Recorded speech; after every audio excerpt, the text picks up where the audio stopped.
I'm Holly. I'm Leslie. And we would be dead.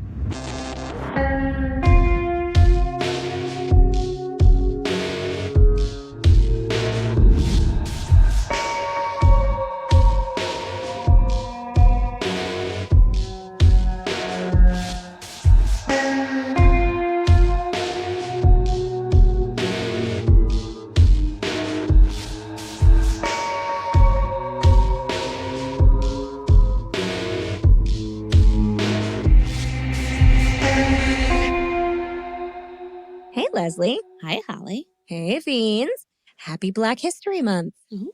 Yes, we're getting it in just under the wire, which is totally my fault, but life is unpredictable, and what can you do?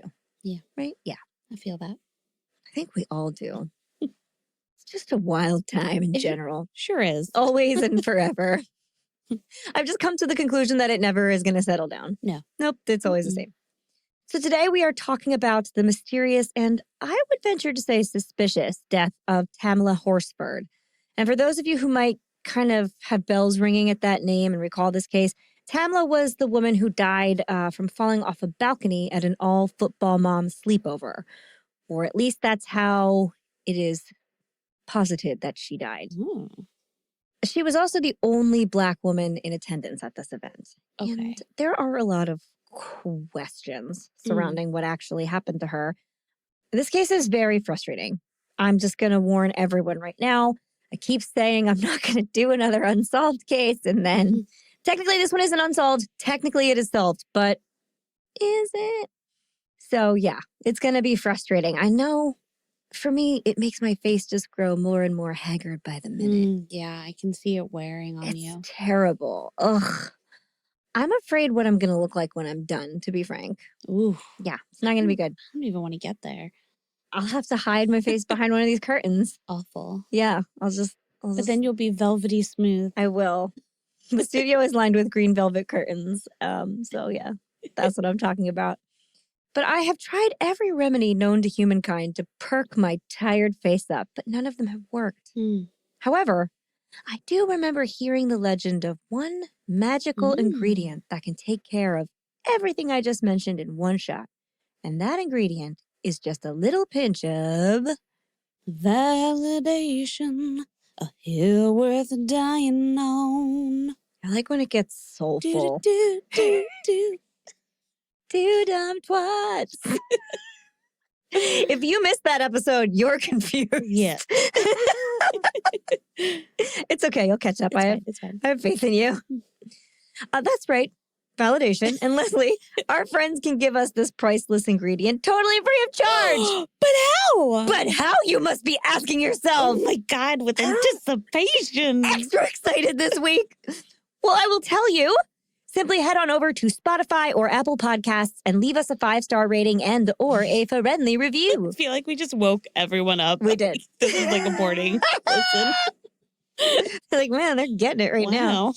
But it really is the only way to move this podcast forward. Ratings and reviews equal attention. Attention equals support. And support equals more and better content for all of you. So nice, isn't it? But if you just cannot wait for more We Would Be Dead in your life, and who could blame you?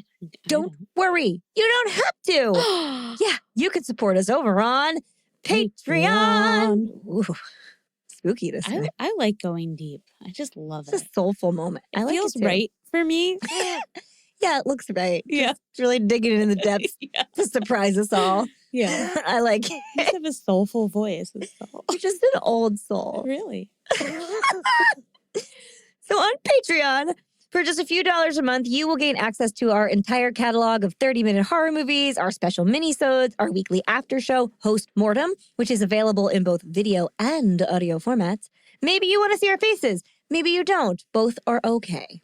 You'll also get a special gift in the mail from us, the opportunity to participate in some giveaways, some merch deals, an on-air toast dedicated just to you, and more. Woo. In all honesty, we are here thanks to our patrons, so come on over and be part of the We Would Be Dead family. Yeah, come on down. We had so much fun at our first Let's Talk Docs with our patrons this week. We really did. It was super fun. Yeah. So if you're a patron and you didn't have the chance to come, I totally understand. First of all, that was our first one. Mm-hmm. just try and come to the next one. It's going to be a really good time. And thank you so much to those that did come. Yeah, if you were there, thank you. We had a great time with you. Yeah. And you helped us kind of, figure out how to go forward with it. And it was great. So interesting to hear everyone's observations. Yeah. Because we discussed the new Gypsy Rose Prison Confessions documentary. And it's just everybody seemed to observe slightly different things and have slightly different questions and have read slightly different, follow-up stuff. So it was really cool to pool all of our information together and kind of like get into what was happening. So if that sounds fun to you, and if you're listening, it should sound fun to you. Sound real fun. It should sound like the most fun. Then definitely become one of our patrons and come and join us next month. And if you're a patron, make sure you get in there. It is a great time. But if all that is a little too much for you, you can simply follow us on social media. We are at Would Be Dead Pod anywhere and everywhere you get your content. You can like our posts, share our posts, and share our posts. Ooh, yes. Leave us a comment. Do all three. Like, share, and leave a comment. We need engagement. It's a very good thing. So get in there and talk. Who doesn't love an engagement? It's almost spring. Oh, man. Time to get engaged. Oh, Lord. So let us know when you're listening. Tell a friend. Tell a neighbor. Tell your neighborhood football moms. I feel like our neighborhood has some, right, Leslie? They sure do. What are their names? Braylon, Katie Lynn, Madeline, Betty Lynn, Betty Ann, Mary Ann, and Beth Ann. Oh, no. And Jill. Oh, Jill. Don't forget Jill. Jill. Oh, no. She's 100% listening. Yeah. I don't think you're a football mom, Jill. No. That's right. We know a Jill. Yeah. It's all good. She just found herself part of the group and doesn't know how to get. Poor she doesn't Jill know how there. to get out. But you know what? My Jill loves a good time. And she'd be loves a like, good are we time. all drinking wine and hanging out? Yeah. It's fine. She just thought it was like a wine group. It's like a little fun time. Yeah. It's all good. This is a book club, right? Well, tell all those, I can't repeat those names. Tell them, and then they can become fiends and we can all hang out together. I just always have names like that stuck right up They're here. just right there in your mind. And I think that's all I have in the way of announcements for this week. You can look forward to our St. Patrick's Day fun very, very soon. Might even be next, actually. I have to look at our dates. Yeah. Which means we will have a campfire story pretty soon, too. Exciting. I know. Nerve-wracking. Nah, no. St. Patrick's Day is always so fun. I know. Yeah. So look forward to that. And that means I'm John Radicassa. John's already on notice, man. Yeah.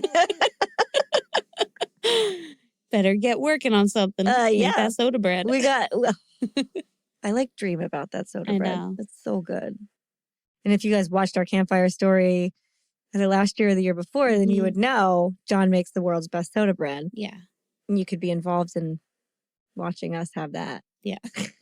Watch us eat it. Yeah, which we did. I have the recipe to share with everybody. Oh, good. All right. Well, that's all I have in the way of announcements. Leslie, do you have anything to add before we begin? No. Nothing. Got nothing. All right, then. On with the show.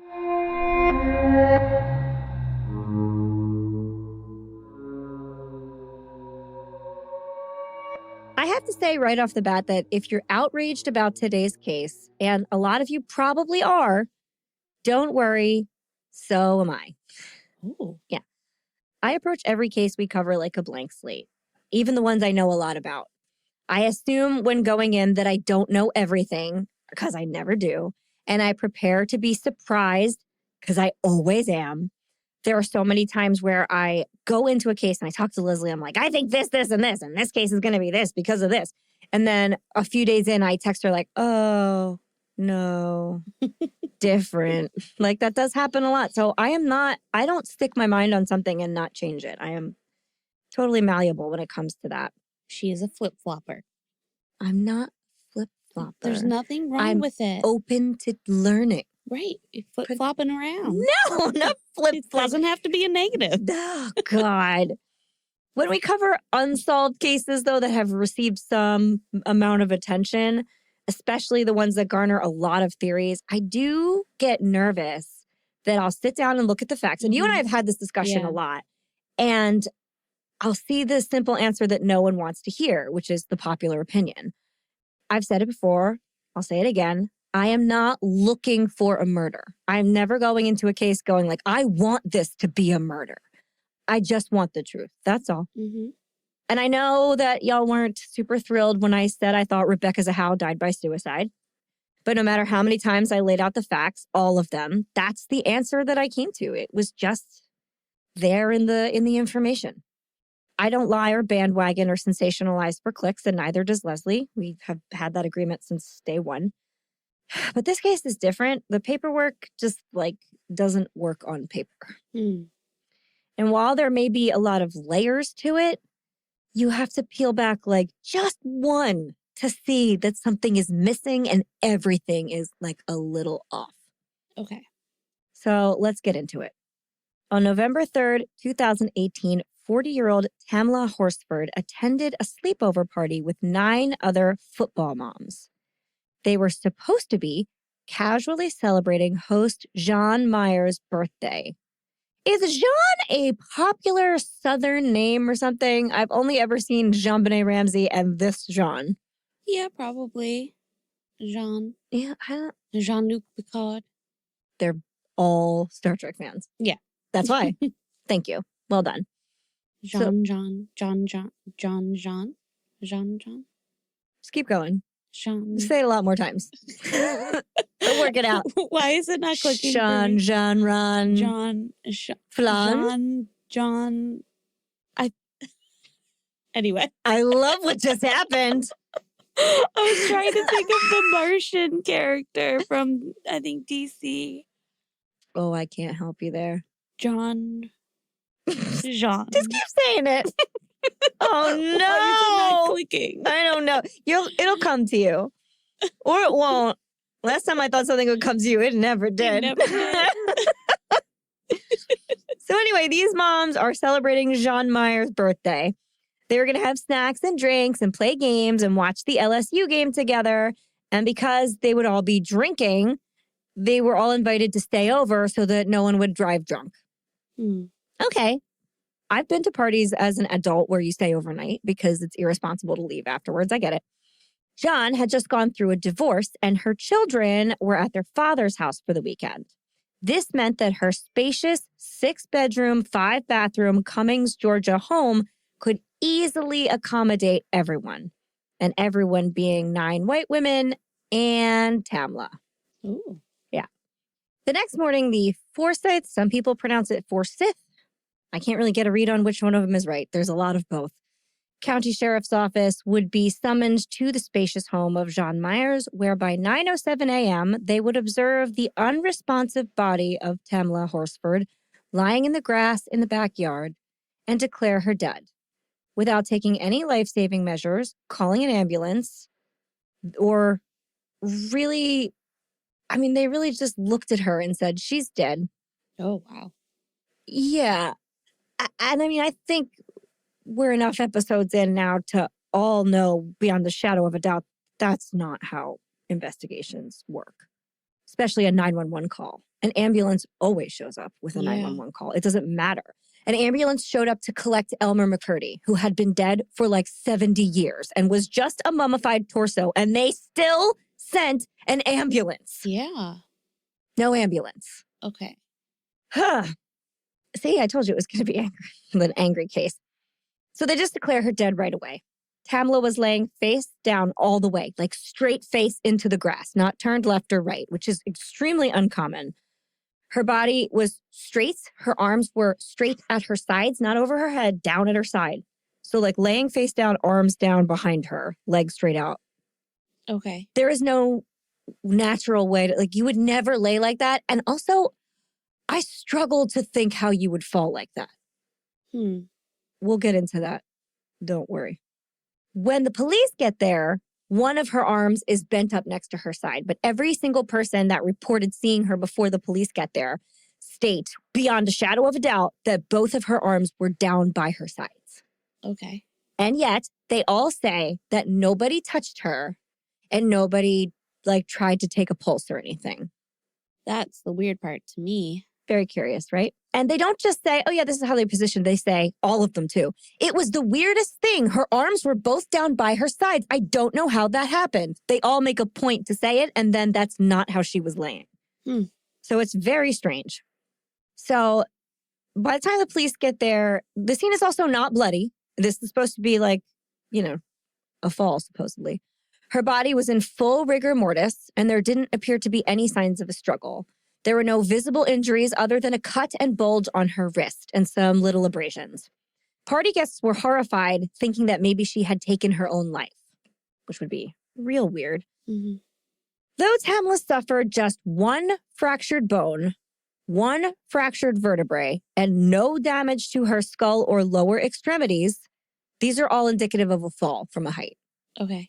The medical examiner determined that she fell from the 14-foot deck above while intoxicated and died on impact.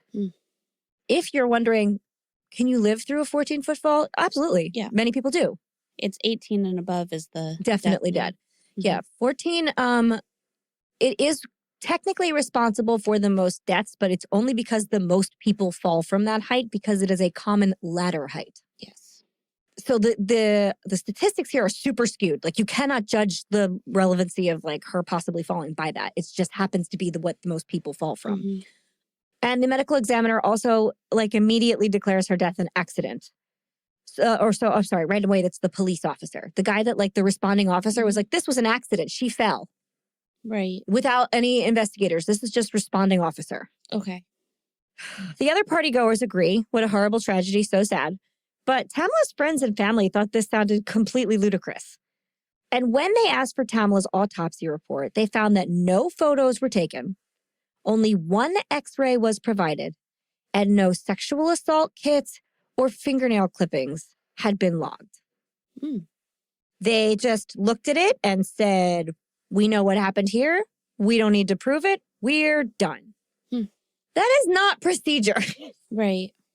When asked why they did this, investigators simply said they didn't think they needed to do any more. The case seemed cut and dry. But as you can probably tell by the fact that we're not done right now, it was anything but that. Right. Quote, the case was officially closed on February 20th, 2019, ruled as an accidental death. Major Joe Perkins of the Forsyth County Sheriff's Office stated that none of Tamla Horsford's injuries aligned with foul play, saying, quote, it was a party, they were drinking. She was drinking, most of the partygoers had gone to bed at the time, and she was on the deck alone. That was his reason. He had interviewed 30 people, including family, friends, and other partygoers, and that was just good enough for them. Okay. But for over a year, Tamla's family and friends tried to find justice for her because it just didn't add up to them. How did this happen all of a sudden? And we'll get into the whole event in a few minutes. But nobody else seemed interested until the summer of 2020, when the whole country was in lockdown and George Floyd's gruesome and public execution at the hands of white police officers shone the spotlight on the many Black Americans whose murders had been swept under the rug by an unbelievably disproportionate amount of white people in power. So this case caught attention. On June 5th, 2020, Ralph E. Fernandez, the Horsford family attorney, wrote a letter to Tamla's husband, Leander Horsford, concerning the results of their independently conducted autopsy. Because like any good family would, when you look at an autopsy with not a single detail, they said, we're going to get our own. Thanks very much. An Atlanta journalist published this letter a few days later, and here is what it said.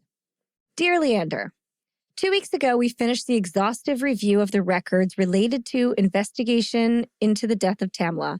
I'm glad we had an opportunity to conference today with the rest of the immediate family. Hopefully by Tuesday, I will have a more detailed analysis for you, but today, however, I want to repeat some of what I told you. The review reflects that a homicide is a strong possibility.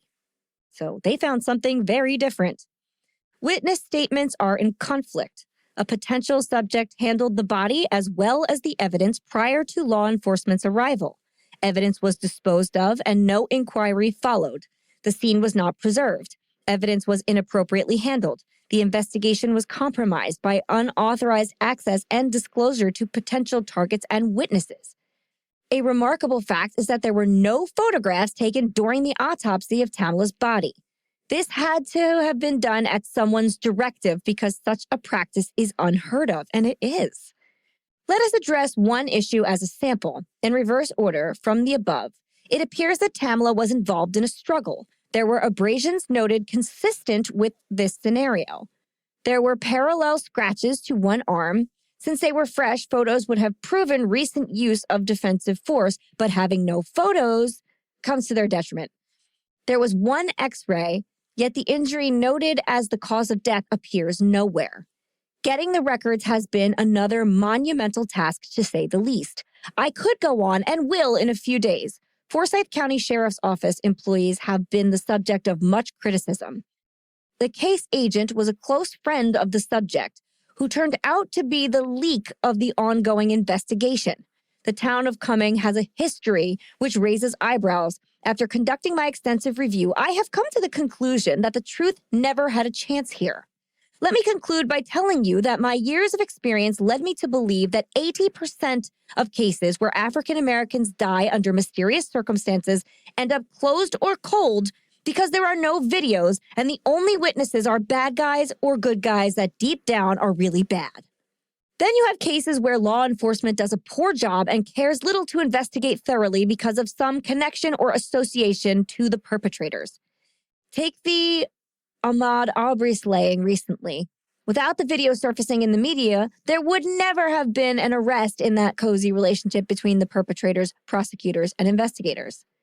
A rookie lawyer that gets a video in a wrongful death case where a stopped car is rear-ended by a speeding semi will win each time. A video of someone walking up to a bank teller, face uncovered, and firing a gun point blank will most certainly lead to a conviction.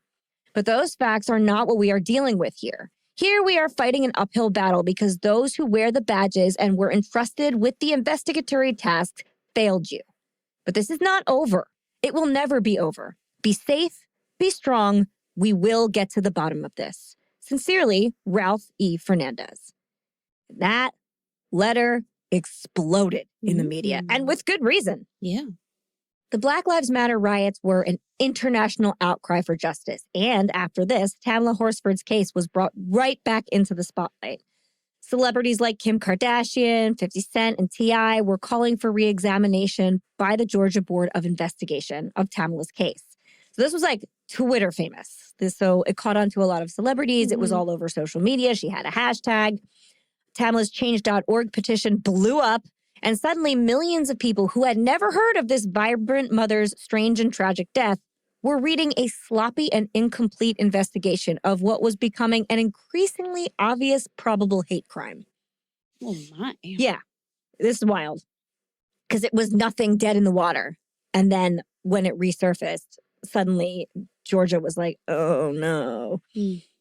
Quote, on June 12, 2020, Forsyth County Sheriff Ron Freeman sent a letter requesting that the case be reopened and investigated by the GBI. He stated that the investigation was best undertaken by an independent law enforcement agency. Now, this is not the FBI. Probably should be, but it's not. It's the Georgia Board of Investigations. The GBI agreed to reopen the case on June 18, 2020, but did not specify when the investigation would begin. They were like, we're going to get around to it. Okay, that's not exactly what everybody is looking for, but it's something. So while we wait to hear what the GBI has to say for themselves, and don't worry, I'll tell you when we're done. Plus, spoiler alert, it takes them over a year to do it. Let's examine the case on our own. I know I have provided a frustratingly tiny amount of details thus far. Don't worry, we're getting into them. Some of you may be sitting here and thinking that this feels like a little bandwagon-y, that we don't have any evidence that a hate crime has taken place, so why are we exploring it? And if that's your thought process, I suggest keeping that like an inside thought for right now. And I also am going to assume that you probably don't know a whole lot about Forsyth County, Georgia. But don't worry, that's what we're here for. Yay. So, just as the GBI is supposedly doing at this point in our story, let's just take it from the top. Okay. Now that we all have an overview. Got it. So, Tamla Ayanna St. Jour was born October 10th, 1978 in St. Vincent and the Grenadines. Like all of them. That's what it's called. It's like an island chain. Nice.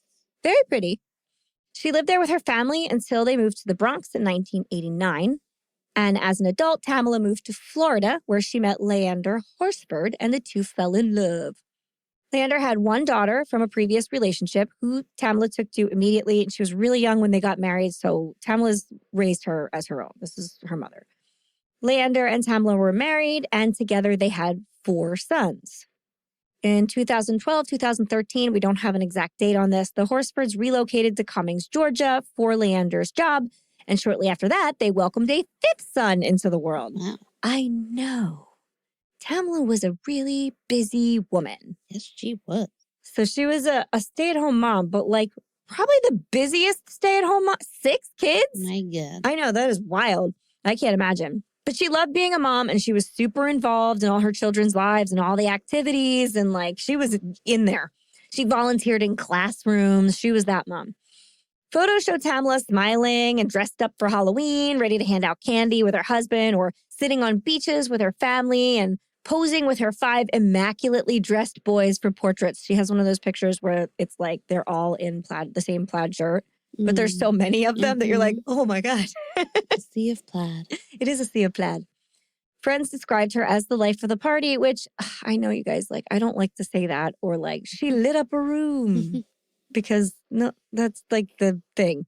But like in this case, it does actually feel right. Like if you look at her socials or anything with her in it, she's always right there in the front, like giant smile, causing fun and like having drinks and partying. She definitely was the life of the party. She had a good time. It looked like she really was a good time.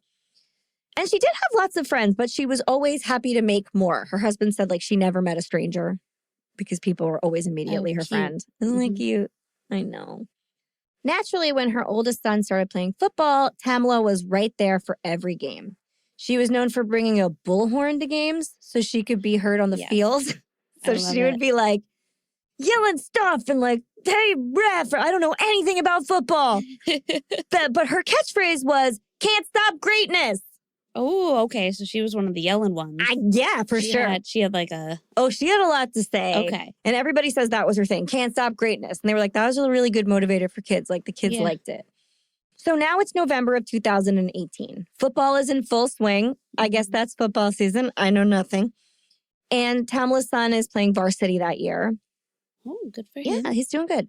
She has tried to befriend the other football moms, which was seemingly going pretty well.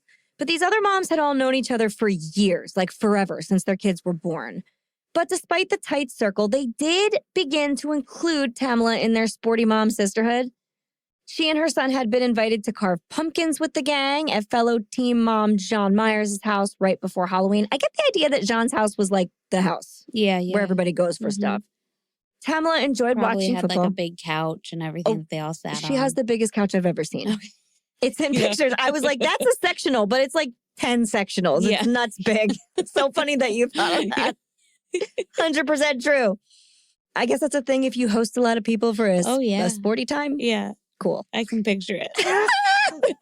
I can't wait to show you the picture so you can be like, Yep. There There's it is. a big like living room, family room area where they just all... And the couch was just huge. Probably a huge screen TV. Yep, and everything is like white, beige, and teal. They probably had like overhead dimming lights. Oh, they might have. It's a very like live, laugh, love, shiplap scenario. Oh, yeah. Of course. I mean, no judgment. Live, laugh, and love. No, but those are like the perfect houses for that. Oh, like, for sure. And it's huge. It's like a huge house. Yeah. So Tamla did enjoy watching football on the giant couch. They enjoyed watching football. She was a great time. They liked a great time. It seemed like a pretty obvious match. It was that like Mean Girls moment where they're like, come have lunch with us. Ooh. Yeah, exactly. Got chills. On Wednesdays, we wear pink. Yeah. But then again, this is how I see it in my head, but I know nothing about the bonds of sports moms because I didn't do a sport. My kids are not, I mean, Flynn plays some sports, but we're not at the age where it's like intense yet. It's always intense. I mean, to some, it is apparently. That's why, Leslie, maybe you can like give us a little window into what this, I don't even know what to call it, culture is like. Sure. Yeah. Okay. So I did find a cute little thing. It says like 10 signs you're probably a football mom. Okay. What I would say is that for the most part, most of these are going to overlap with any sport. So Okay. So any just sporty like mom. Okay. real, like, yeah, any sporty mom. So, well, this one's pretty much for football. You take your summer vacations before the start of the season, right? Okay. Your team colors are the new black. Yeah. That's okay. big. For Okay. sure. They all, yeah. Like nail polish, hats, bracelets, sweatshirts, everything. Like Big dumb it's hat, whatever. Stanley Cup. Yeah, exactly. I'm sure the moms like get together, they go to the nail salon and they get like their nails done That feels for right. the game, right? Yeah. They're little girls too. If they have like daughters, they're coming too. They're getting their nails done too. Of course. They have like little ribbons in their hair, right? There was only one girl I saw, but yes, this feels correct. And if they are, and they most likely are going to be cheerleaders for that football team. Yes. Yeah, there's a couple in there. Yeah. Because everybody supports. Oh, yeah. Supports them. You don't eat dinner before 8 p.m. I'm a rehearsal household, so that's the same it's thing the same thing. You eat real early or late. That's it. Yep. And like you might have like dinner prepared, like you might have done like crock pot meals or like those frozen meals you could take out to cook, but you also are probably just running through a drive-through too. Every once in a while, you're like, oh, we don't have anything in the fridge. Darn. Yep. You make your grocery list with your child's teammates in mind. Oh, yep. Always keep the fridge stocked. Okay. You never know if Jeremy, Tyler, Dylan, Aiden, Braxton. No! Oh, yes. Well, it's definitely Braxton. He is there. Can't believe we both. That was a telepathic moment. Yeah, it was. I'm so glad it's recorded forever. Yeah. You can slice 10 large navel oranges in no time. Oh my gosh. Your car smells like a portable locker room. Ew, I don't want that. Got shoulder pads, helmets, gloves, super sweaty kids. Ew. Get out of here, sweaty kids. This was one that we always had. We always had towels in the car because especially if it was like a rainy or anything like that, you want the towels because like you'd get like muddy and stuff and you need to put them on the car. Yep. Your kitchen cupboard is filled with more water bottles than cups. Lord. Probably right now it's probably all the liquid IVs as well. Yeah. Yep. Just got a whole bunch of those body armors, things like that. You have no voice on a Sunday. There you go. Very quiet in church. Or you bring your bullhorn so you don't have to scream. That's right. You're 30-something and can still fit into a size youth large. Yeah. Yeah. That's a lot of them. And not really, but you're really going to try. Yeah. You're going to get in there. But yeah, for the most part, being a sports mom and especially from what I can gather just so far of what you're trying to describe too with these moms, like it's going to be that like popular clique in school. Yeah, it looks very cliquey. In football, especially, is a very large sport. So you have a lot of them. So you're going to have classes like within pods those, like little pods. Okay. And so you are going to have the ones that it's probably like those freshman moms that now are the senior moms. Yeah. And so they probably did stick together. That's exactly what this is. But there's always going to be a couple of like little outsiders that kind of come in, but they're not fully in, or they're just there. Like, oh, they're like, that's Beth over there. She brings her brownies. And we'll share them, but you can put them on the end there. Oh, Beth. Yeah, it seems to me that this was very much like you're getting an invite. Yeah. You should be grateful. One of those things, which I don't love. But, a lot of them all have their, like, what will usually happen with football moms or sport moms. Like after a while, you do end up having like your purpose there. Okay. So everybody gets like a little job. Yeah. So that fits this very well. Yeah. So some of them will be like the cheer starters. There'll be like the certain snacks, the certain drinks, the carpool moms, the like who's the one that's driving most of the time, or where are we meeting up, or who's like the itinerary, like who's getting like what are we doing, where are we going to eat, like all this stuff. And then like who's like just even the ones that are like a little bit more like taking care of the kids themselves for like injuries and all this other stuff. Get out there, fix them up. Yeah. Okay.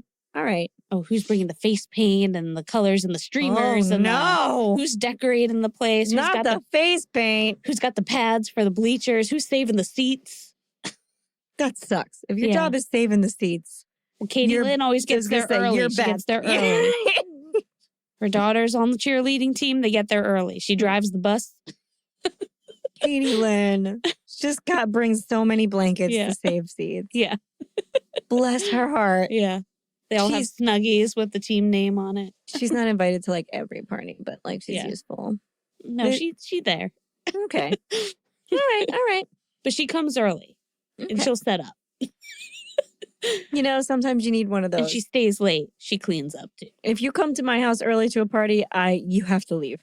I never show up early. Never one time. I am not ready for you. I try to show up early, but then I try to help you.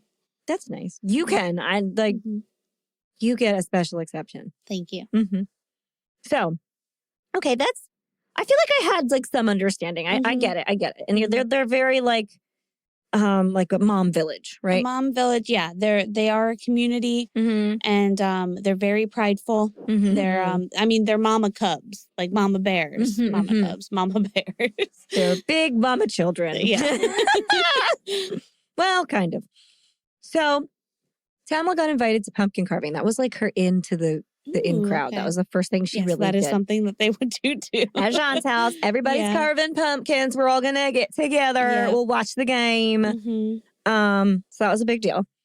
And shortly after that, because it went well, Tamla got an Evite.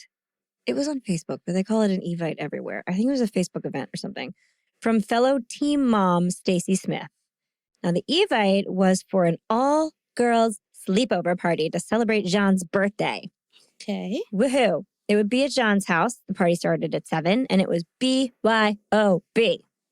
Got it. They were drinking. Like, there's no question about it. They were going to get kind of wasted that night. Nobody really says we plan to be really fucking drunk, but they definitely did. Yeah. Where it was like, don't leave and bring booze. Yeah. That means one thing. Yep. Okay. So Stacy and Jeanne planned this. Stacy did all the plan. I guess this is probably Stacy's role, like you said, in the pod. She's like the planner. She plans all the events. Even though this is at Jeanne's house, she planned the whole thing and executed it. It's wild. And they thought it would be fun to get some moms together to watch the LSU game together, and they would celebrate and bond.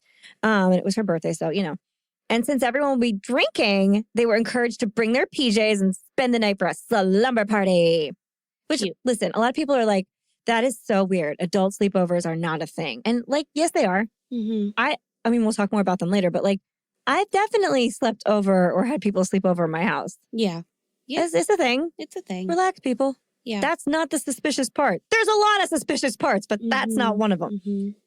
So it just so happened that weekend, Jeanne's kids were with their dad because she had very recently had a pretty contentious divorce. Okay. In fact, her ex-husband at that point had been just storming about the house whenever he wanted when she wasn't home, and she didn't want him in the house. So she had installed security cameras, which you're going to think are going to be beneficial here, right? You think they're going to be helpful. When her husband stopped coming around, she just let them all die.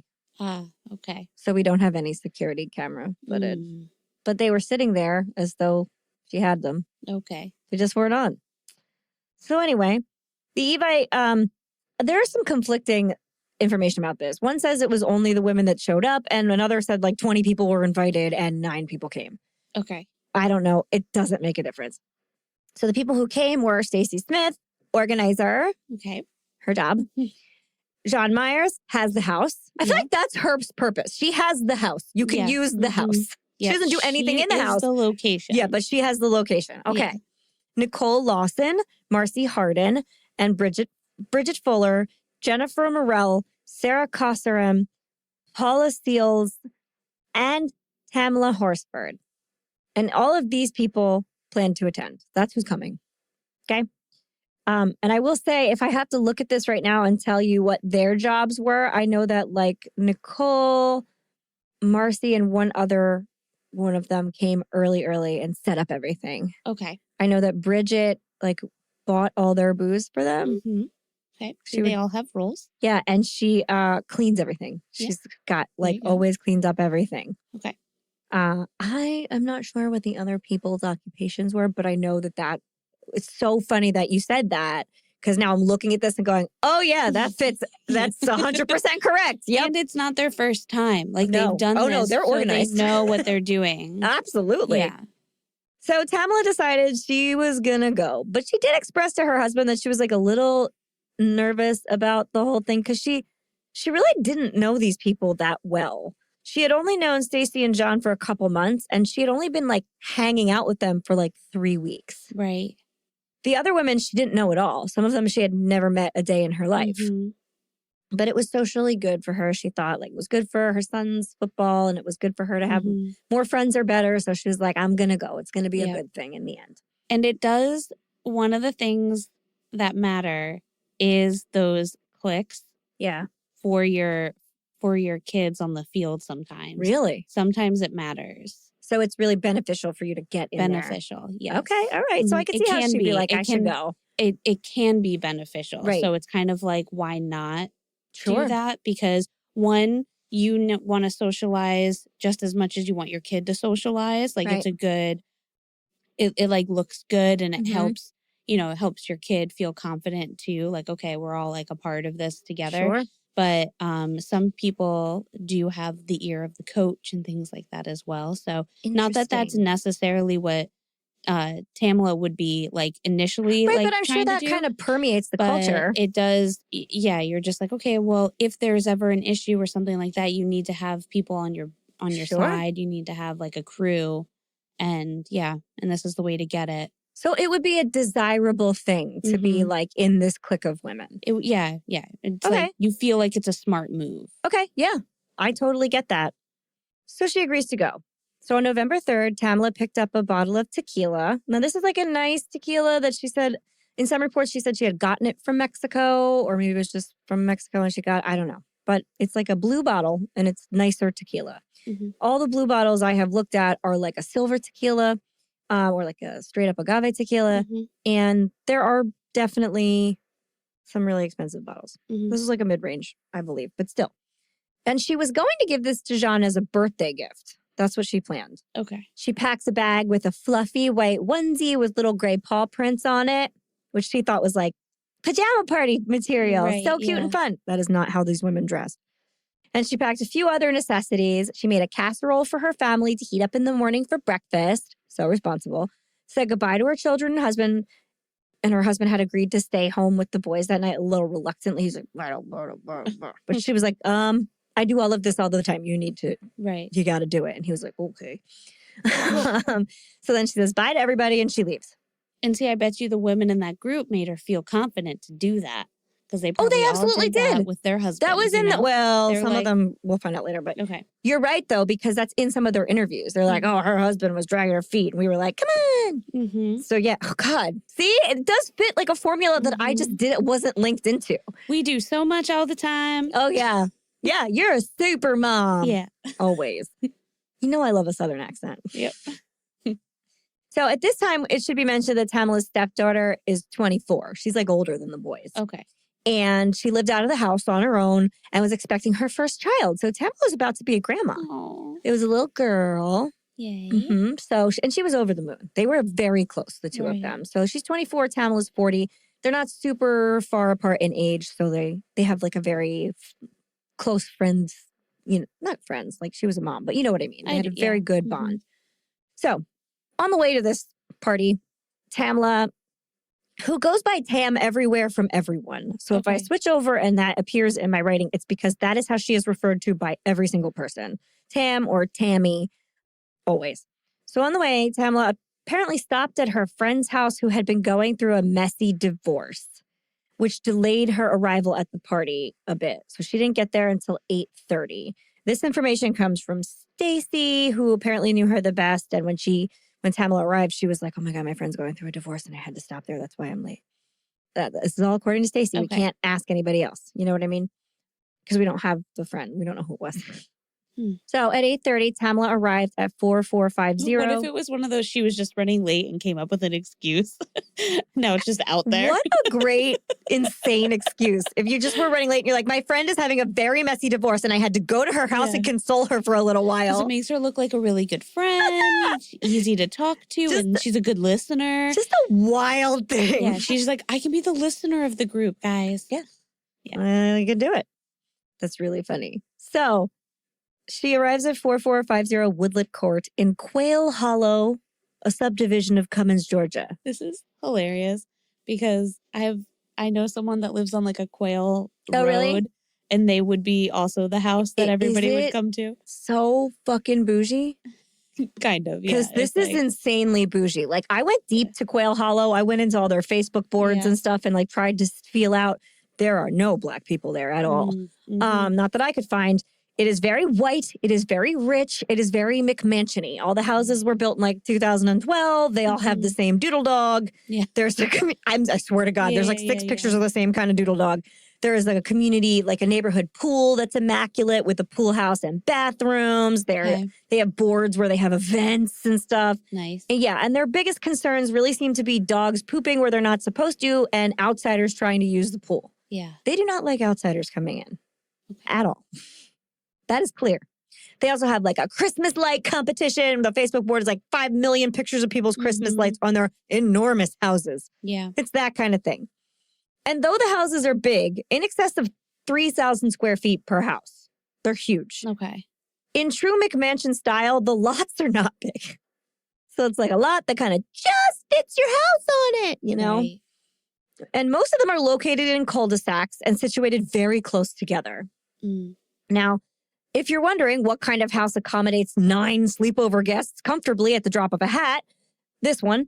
The house itself has 5 bedrooms and 4 bathrooms, a huge eat-in kitchen, and formal dining room. So, of course, she has like the big table and the big table in the kitchen, too, and an island in the kitchen with a big wine fridge. Oh, I know. It's like the dream.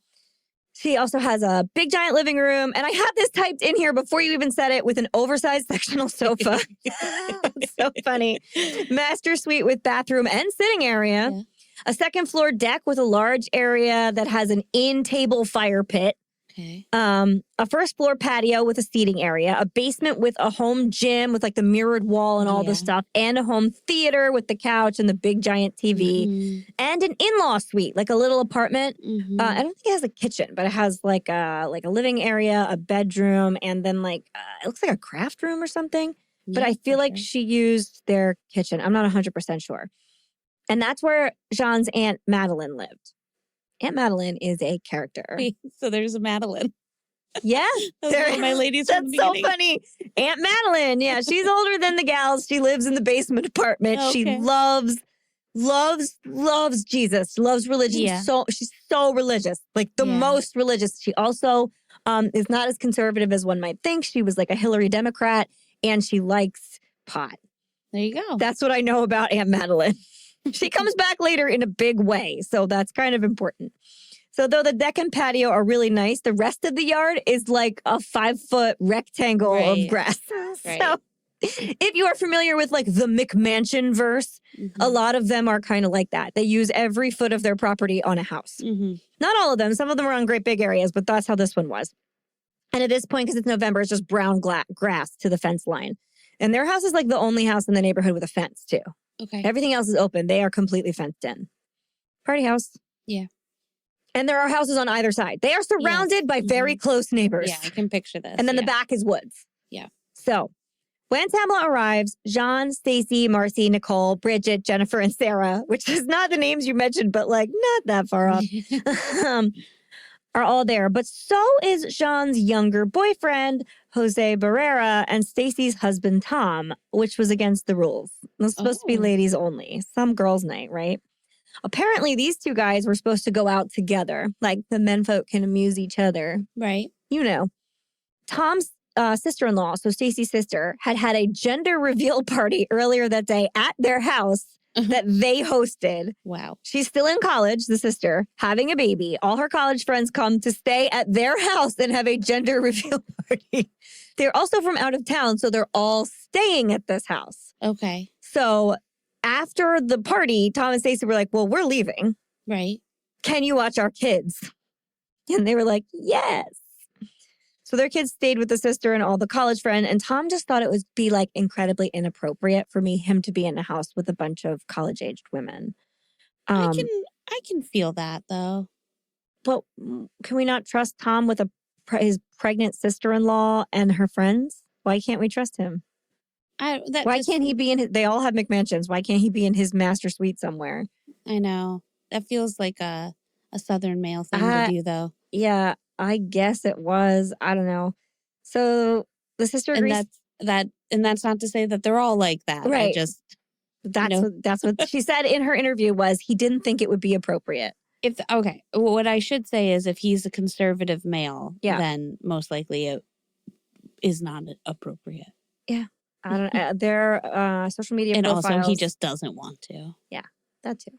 Their social media profiles do not indicate any kind of like political views. Which is probably by design at this point, to be very honest. I'm sure they took down anything that would show any of their social leanings.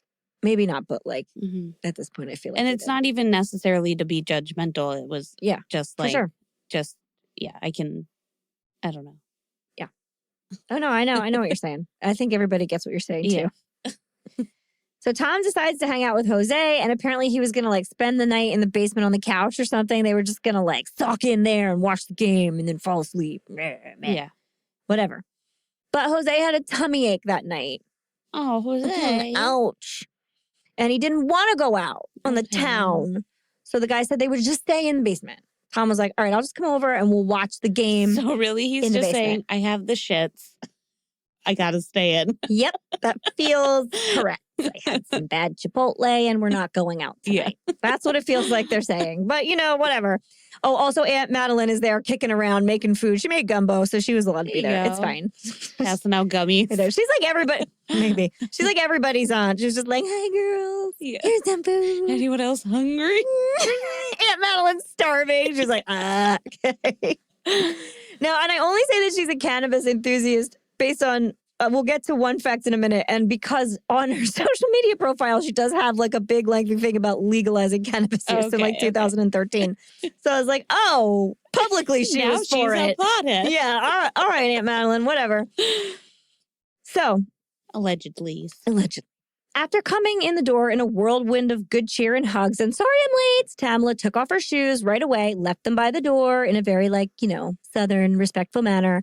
And then said she was going right to the bathroom to change into her pajamas because this is a pajama party. Except for nobody else had a onesie on or anything. They just looked like sweatpants version of the same thing they were in life.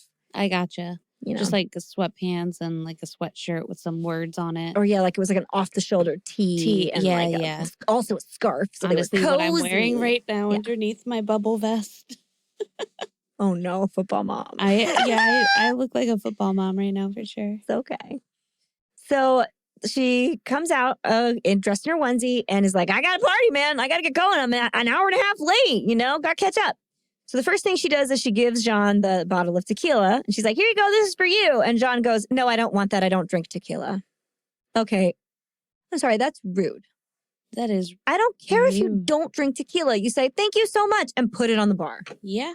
You don't have to be like, no, I don't like that. It's garbage. It gets ruder. Don't worry. Oh, it gets ruder. The rest of the women then chime in that they don't like it either. They're like, we can't drink that. They don't even just say they don't like it. They all go, what do you mean? We can't drink that mess. We can't be drinking that. That's disgusting. We stay away from, are you ready? Tequila. Oh. Yeah. Okay, who is reiterating this tale? Stacey. Stacey is? Mm-hmm. Okay. This is what and it's in every interview. It's the same every single time. Okay. And they all admit it. They all say they did this, which is wild because it sounds like an exaggerated version that somebody else retold. It is not. It is from all of their own mouths. Right. In fact, Stacey said, I called it tequila and now I feel really bad about that. Ah. Okay. Okay. That's so rude. Yeah, and then Tamla's like, guys, like, this is a really nice bottle. Maybe you've just never had, like, really good tequila. Yeah, and it's to like be fair, smooth and you and I know there's a difference. Oh, yeah. So she was not talking bullshit. If all you've ever had is stupid Cuervo and she brings nice tequila, you might change your mind. Yeah. And they were like, no, I don't want that trash. I don't drink it. And she was like, just smell it. Let me change your mind. Jeanne smells it, and this is in every interview, and then makes a barf in her mouth motion. She goes like, huh. Oh, I hate women like that. And then they pass it around, and all the other women do the same thing. They all talk about how gross it is that she brought it. I'm so mad. I was furious at that. I don't care if you don't. First of all, if someone brought me that and it was like an expensive bottle of something, I would drink it. Not the whole thing, but I would try it for them. I would drink the whole thing. I would drink the whole ass bottle. No, but I would try it for them. If they're like, no, it's a really good thing and I'm really proud that I brought it to you and I really want you to try it. I'd be like, I don't care. I will try it. Right. Worst comes to worst, I will try it and go, ooh, and make a face and it will be funny and then we'll move on. Right. But that is what a rude bullshit thing to do. I'm sorry, it is. And I'm not reading a cartoonized version of it. It's what happened. Yeah. So then Tamla was like, well, I'm going to go have a cigarette. She was also the only smoker there. Okay. Well, yeah. I mean, it's time for that, right? So she goes outside on the second floor balcony to smoke a cigarette. It's off the kitchen. So there's a door right off the kitchen where everybody is. And they're still in there talking shit about her while she's out there doing that. And they all say they did. She goes out there to smoke a cigarette, and Bridget, like the mama hen of the group, goes with her to be like, no talk. Oh. And before we move on, what were these women drinking that they were so classy that they couldn't possibly touch tequila? Arbor Mist? No, they were drinking blueberry vodka and ginger beer. Yeah, that sounds right. Yep. Or wine from like Magnum-sized bottles. Yeah. So or fun. Smirnoff Ice. Yeah. Or Fireball shots and Mountain Dew. Wow. Fireball and Mountain Dew? But her high-end tequila, that was not okay. Right. I think they just had Mountain Dew, like they backed it with Mountain Dew or something. They weren't mixing the two. So. Wow. Yeah, oh boy. So Bridget, I know you hate them already. I don't want to say I hate them, but I'm angry. But it's also like, because I feel like I would be Tamla. Me like, too. I'd be Tam. Like, I'd be the one bringing the drink. I wouldn't have fully fit in. Yeah. Oh, you can feel that, like, because I've been in this situation before. That crunchy, uncomfortable minute. Like, you can feel it. It's like visceral. It is crunchy. It's very crunchy, right? That's what it feels like. You want to just like crunch yourself up and be like, ooh. So she's out there with Bridget, who is on like a very high dose of Xanax 100% of the time. She's like spaced out and admits it to the police. She's like, my medication is why I'm like this. Because she's very nervous. She can't sleep over places. She can't be around people she doesn't know. So she's not going to sleep over, by the way. But she's also the mom. She calls herself the mom. And she's out there with Tamla. And they find out like they're both Libras. Nice. Okay. They have a son with the same name. And she's just cleaning up after her and stuff. And Tamla's like, I love you. Can you come over? Like, you clean everything up. Which also I'm like, yeah, I would make that joke too. Yeah. Okay. I get it. Then they come inside and Tamla, this is another move that I fucking love. At this point, she's like, well, I'm going to drink that tequila then. Cool. That's my bottle. Great. Yep. And she starts fixing herself. I believe in some places it says it was shots. So I think she did some shots. And then she was drinking it with a little water and a little of the Mountain Dew. Okay. There was no other mixers. Yeah. Just a little drop to sweeten it up. All good, ladies. So she's like, it's your loss. This is delicious. And you're all making me very uncomfortable. So I'm going to get a little drunk. I feel like what happened here was that they all had a drink in high school. Mm-hmm. And then they just kept that as their party drink. drink. Blueberry vodka drink? Yeah. It was something that a local bar made. And they all would go out together and get those drinks. And then they got the ingredients. And then they just made them at home. Yeah. Yep. Like Trevor, the bartender, was just like, here's what you need to get. Yep. Mm-hmm. Let me write it down. They just took a picture of their phone of the like ingredients in it or something. Yeah, it was. That's Stacy said that. She's like, they make it at this place and we like it. Yeah. Trevor makes the best. He wrote me down the recipe. Bridget doesn't drink this. at all. But she bought the handle of vodka and the ginger beer. Yeah, she goes along with it. She's She like, drinks I got you, girls. Smirnoff Ice. Yeah, of course. Which She is a stays headache classy. to me. She likes to stay with her faculties. She likes to not be out of it. But she's also on like a very, very high amount of Xanax. I don't know how she drank anything at all without like just going to sleep. Right. So then the girls eat some snacks. They're like, whatever. She just integrates back in. Yeah. That's how. They put on the game. At one point, Tamla goes out on the second floor balcony and brings out a little weed to smoke. Nice, okay. And Madeline, Madeline's she like, did too. Madeline was like, me too. She went out there with her. Stacy goes out and takes a hit off it. And then, I know, and then Jeanne comes out and she's like, absolutely not. My boyfriend is a cop. Jose's a cop. Okay, Jose. Yeah. He's like a pre-trial probation officer or something. She's like, he cannot be around any marijuana at all. Put it away. What's really funny is that her son, it's not funny, what's really, a coincidence is that her son has a seizure disorder and has prescribed like liquid cannabis that he takes. So there's already cannabis in your house. Right. With THC in it? Or I think so. I mean, it's for a seizure disorder, so it's probably I know like that they can remove it. They can. I don't know that the Charlotte's Web is usually the kind that they give people with seizure disorders, but I don't know that it's all CBD. I think it's a little bit of each. Yeah. I could be wrong, you guys, but that just struck me as so kind of ironic because I'm like, but it's already existing in your house. Yeah. So you can't say it's not allowed in your house. And Madeline's there. So. Aunt Madeline is probably down there blazed all the time. We don't know. In that basement having a time of her life. Exactly. Just in the basement craft room having a great fucking time. Eating cereal. Making gumbo. Yeah. That's how she rolls. It's fine. So, okay. There's another crunchy moment where she's like, oh no, I brought the pot and they don't want it. Oh boy. So she puts it away. She's like, that's fine. No more. I'm so sorry. It's fine. Okay. So she does, however, keep going outside to smoke cigarettes periodically. And frankly, I can see why you might need to walk outside every once in a while. Yeah.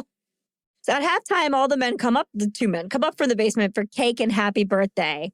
And then they just stay up there for the rest of the night. So some freaking ladies' night, I guess it's not inappropriate for him to be around those ladies. I guess not. Ugh. And then after the game, they all play Cards Against Humanity. There's videos of this. They are pretty drunk at this point. Not all of them, but you can tell they've been drinking. Mm-hmm. And at 10 o'clock, Paula, the last member of the party, arrives. So as much as everyone likes to talk about how late Tamla was, she was not the last person there. Paula was. I don't know what the hell Paula was doing until 10, but that's when she got there. She missed the pot. Sorry, Paula. So at 10:30, then Sarah and Nicole have to leave. They don't have overnight childcare. They're like, we don't have a sitter, or maybe they aren't married. I don't know what their deal is, but they have to go back because of their kids. And then things get kind of chaotic, and the timestamps on everything here is pretty loosey-goosey. But here are the things that we know and why some of them are hazy. First of all, this night is daylight savings time. Okay. It's fall back. So depending on the clock, which clock was clocked at what point in time and what iPhone screenshots were taken when or whatever, the times can potentially be off by an hour. Okay. And I don't know that they were all like, better turn the clocks back, like before bed, because none of them were in a great state. And what year is this? This is 2018. So their phones they all have iPhones. Yeah, they all have iPhones.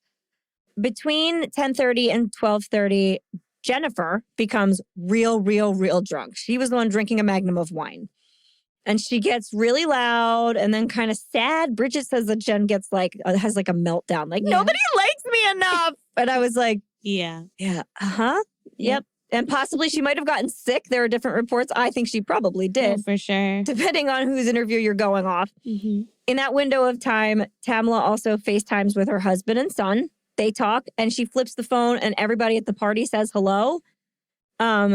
It's cute and fun. And Leander said that Tam looked happy and he was not concerned about anything at all. He's like, she was having a great time. At first she was nervous, but this looked like she was having fun. It also should be noted that she was totally like with her faculties. She wasn't like slurry drunk or anything. She was fine. After that, Tam also FaceTimed with her stepdaughter. Same thing. Everything was fine and uneventful. And despite putting away a decent amount of tequila at this point in time, she was holding her own. At the end of the day, what is written in the police report is that nobody else drank any of that tequila and there was only an eighth of a bottle left. I have the math on that. It is equivalent to drinking 9 margaritas. That's a lot. Wow. It's a lot. That's a lot of tequila. But she did not appear messed up to anybody. Like, no, and she FaceTimed with her husband, and he said she was fine.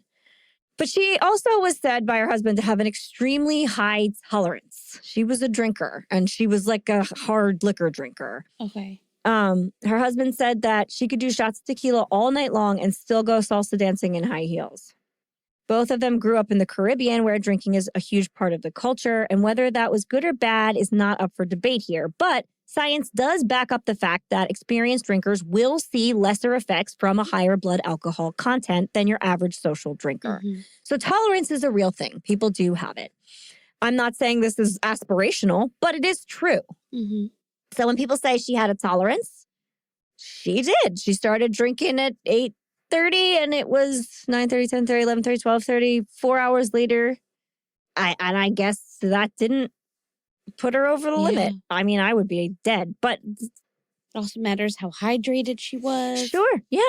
She had food. At 12:45, Marcy decides that Jen has probably had enough fun for the night. She's like, we got to put Jen to bed. Yes. She's crying. She threw up. Get We're her done. to bed. Yeah. So they claim a bedroom with a TV and a larger bed. So the bedrooms in this house are like a couple. The girl's bedroom obviously is huge and has like a big queen size bed. There's a boy's bedroom. There's she has like 3 sons and a daughter. Okay. Then there's another bedroom that has like a bigger bed, and then 2 bedrooms with smaller like twin size beds. Okay. So Marcy and Jen are in a room with a TV. They put on Shrek and fall asleep. Sounds about right. Yeah, your sad drunk friend needs Shrek and to go to bed. Yeah. So I get it. And then Marcy goes to sleep too. She's like, okay, I've done my civic duty. Good night. Yeah. Jen blacks out though. She doesn't remember anything from like later in the night at all. She's just blackout, dude. Okay. I can't even find Jen's interviews because Jen doesn't remember shit. She had an alibi.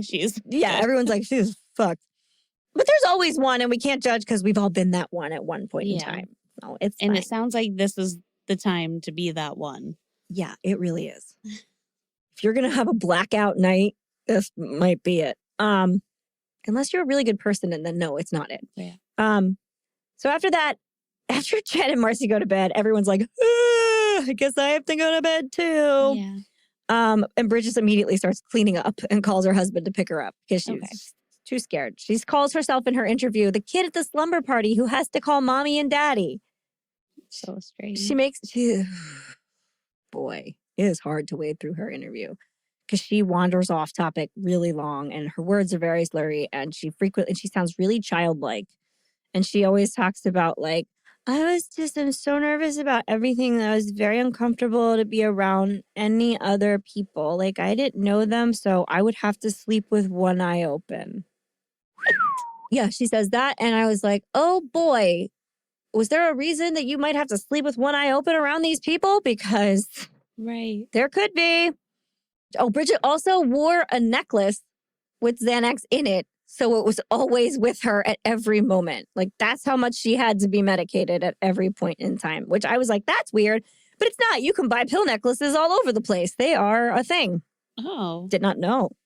Okay. They're either like a flat locket that is like a pill case, like a little one, or they're like a little bottle that screws to open, and then you put a couple tablets in it and you screw it shut. Some of them are in the shape of a pill. I was imagining like a Smartie necklace. Oh no, like you chew them off? That would be really funny. Oh, she's like, my doctor puts them on elastic for me. Why is that what I pictured? I don't know. I was like, what? No, it's like a pendant that you can't. She just picks it up and gnaws one off. Oh no. Like a little alarm goes off on her phone. Mine are the Smartie flavored because I'm the kid at the sleepover that has to call mommy and daddy.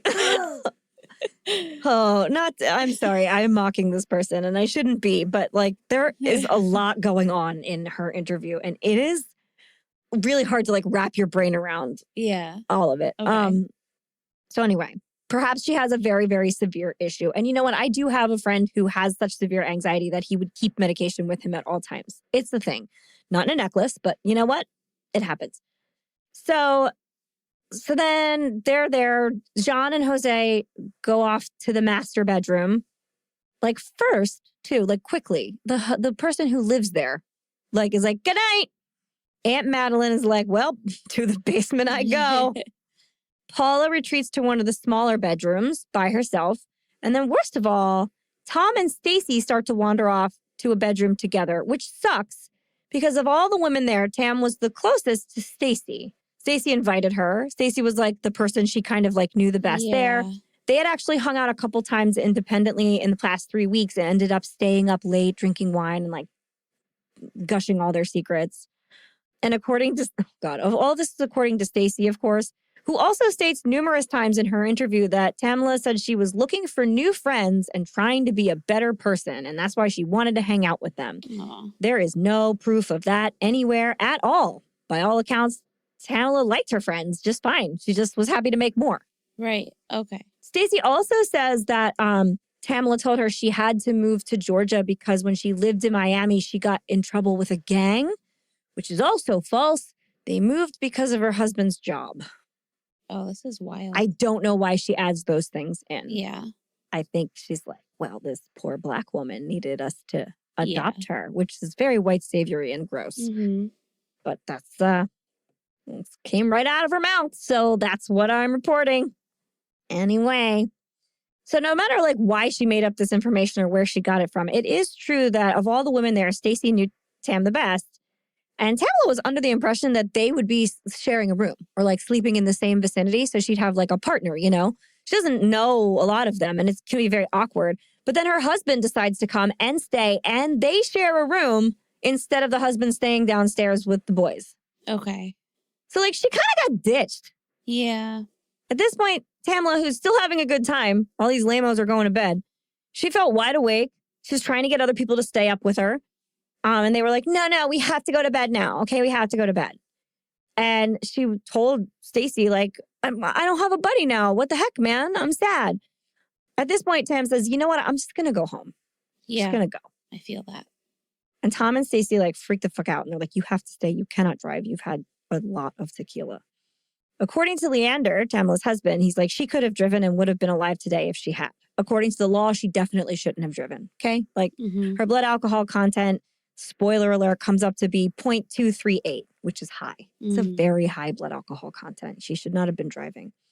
It's way over the legal limit. So they were right to like tell her not to drive. But according to her husband, again, because of tolerance, he's like, she could have driven. And I would have preferred that to this. Fair enough. So as a consolation prize, though, Stacy's like, I'll plug in my phone in the living room and you do it too. And our phones will sleep next to each other. It's the dumbest thing I've ever heard. She thought it was so cute. I know. Well, they're drunk. I know. So it says in a lot of places that Tamla's the only person without a sleeping buddy, but unless she evaporated, Paula was in one of the smaller bedrooms all by herself as well.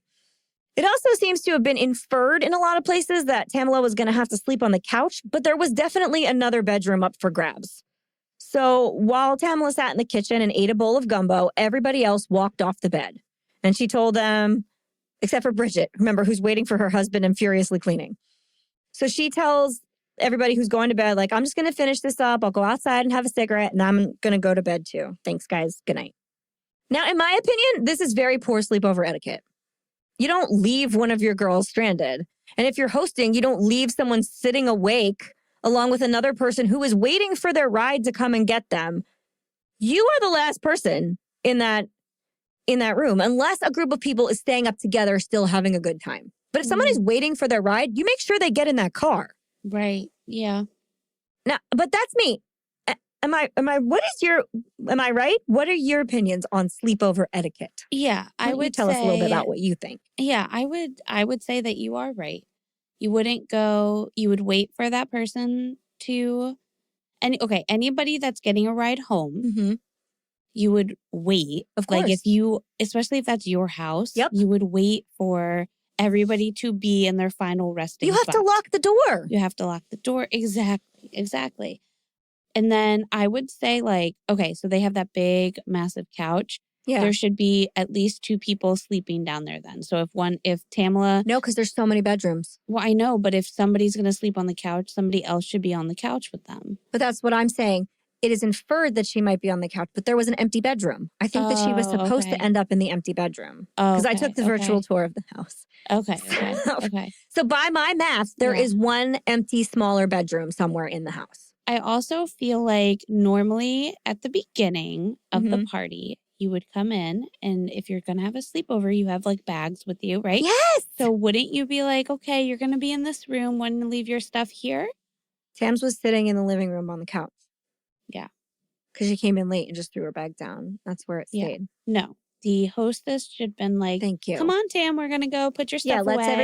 Here's where the bathroom is. Does she even know where this bedroom is that's empty? Does she know where anybody went to sleep? They just all walked off. Here's where you can put your shitty tequila. Like I won't drink it. Yeah, exactly. And then, the tequila thing's making me really mad because you, like you said, even if you don't drink it, you just take it and say, thank you so much. And oh my God, that's really kind of you. I could see other people chiming in then at that point being like, oh my God, I can't drink tequila. It makes me crazy. Because that's like a thing people say with tequila. Yeah. Like, I'll be on top of the roof naked, you know? Yeah. But not like, bleh. Like, no, that's ridiculous. No, it's so mean. You just put it on the bar with all the other bottles, and that's the call it a night. Yep. Yeah. And these husbands that crashed in, the plan, I guess, was for them to sleep downstairs or somewhere, right? Somewhere else? It seems to me that the plan was, well, I don't think the plan initially was for Tom to even stay over. Yeah. They were supposed to be out. Okay. And then they were going to come back and, like, I guess, crash in the basement, or they were each just going to go to bed in their own homes. But then it turned into, well, we're going to watch the game in the basement and we'll just stay here and we won't bother you. But then it turned into they came upstairs and they were part of everything. And then, you know, Jeanne and Stacy then went to bed with their significant others. And that is not a very girls' nighty thing to do. It's not, but it's also very typical girls' night sleepover shenanigans that happens. Boys always come over. I mean, they do crash from time to time. Yeah. However, like, I'm trying to think, if I have someone sleep over here, my husband is never like, okay, but now I'm taking over and you come to bed with me. Yeah. But if he didn't live here, if it was at a different house. Yeah, I mean. And he came over. Yeah. I don't know. It's just a little bit like this was advertised to them as a girls' night.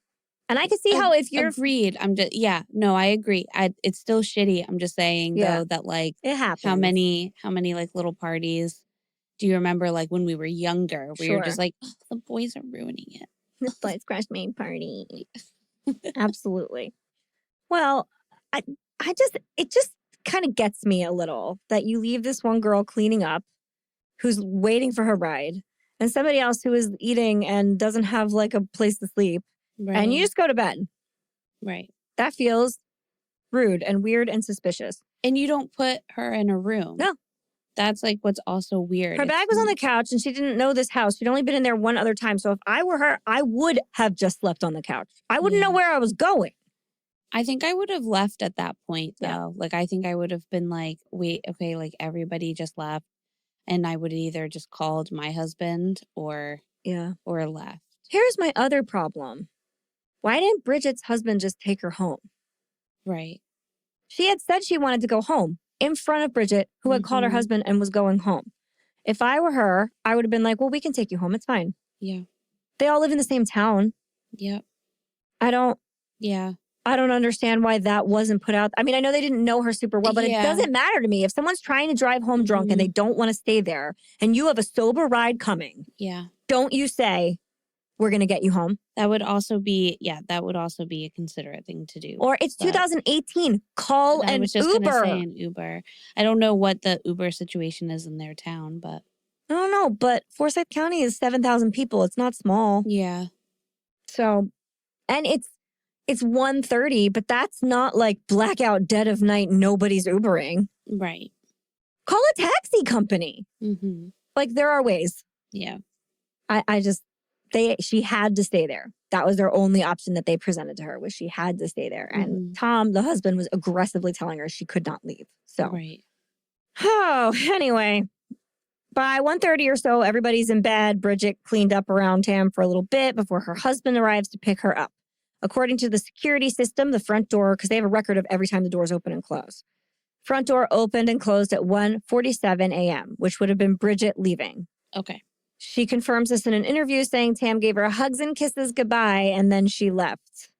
Though there's no other reports that she walked her to the door, but whatever. And in this little clip of time, Jose also mentions that he came down to get his phone charger, and he saw her sitting at the kitchen island, even though the path from where he had to get his phone charger from the stairs is no possible way he could have seen her.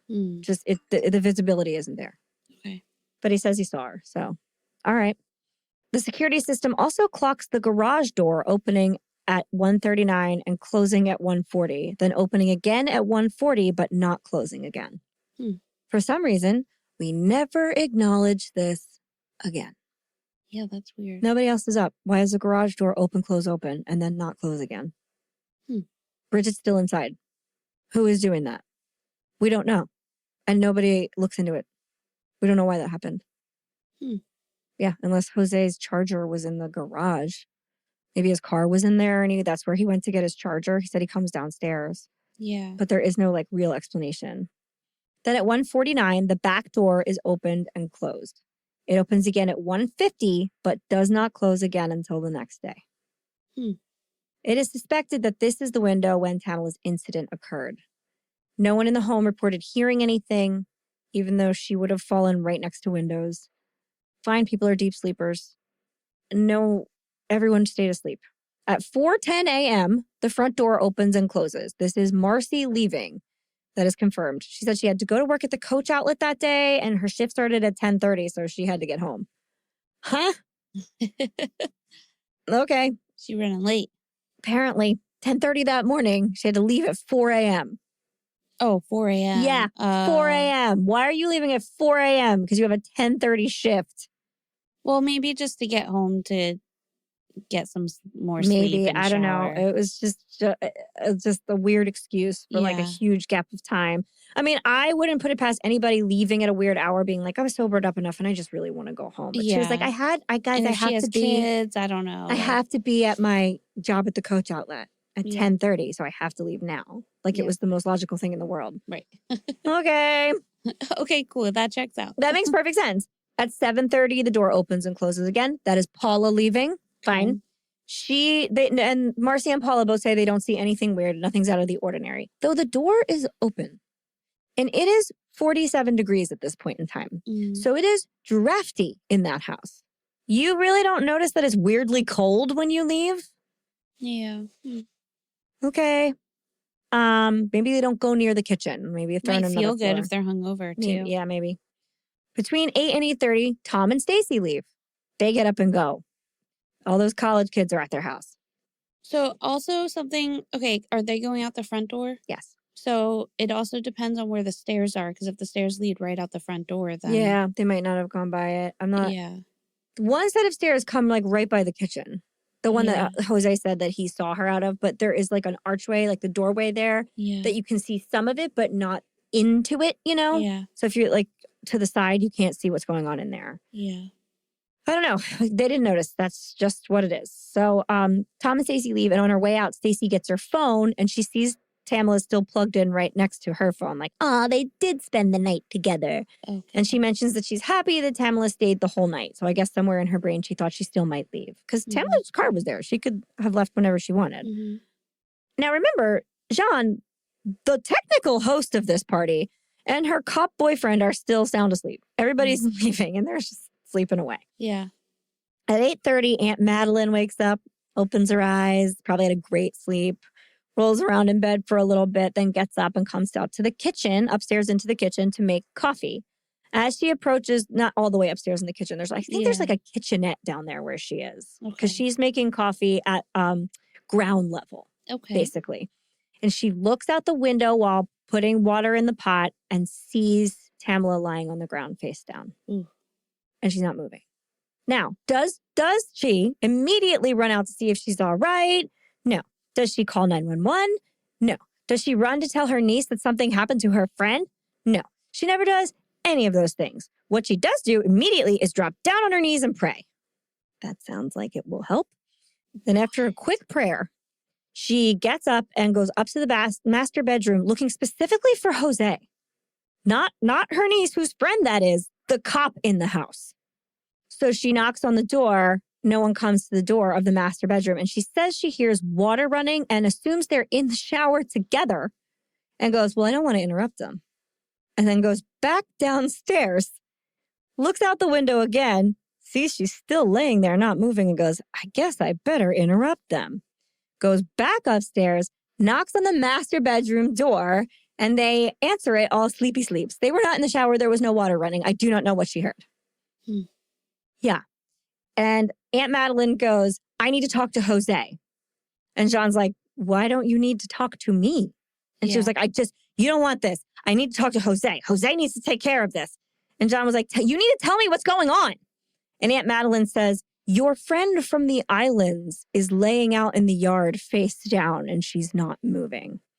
Now, why are these people like quoting this stuff this way? It sounds super duper crazy racist to refer to her as your friend from the islands, but she was actually from the islands and it is something that she talked about.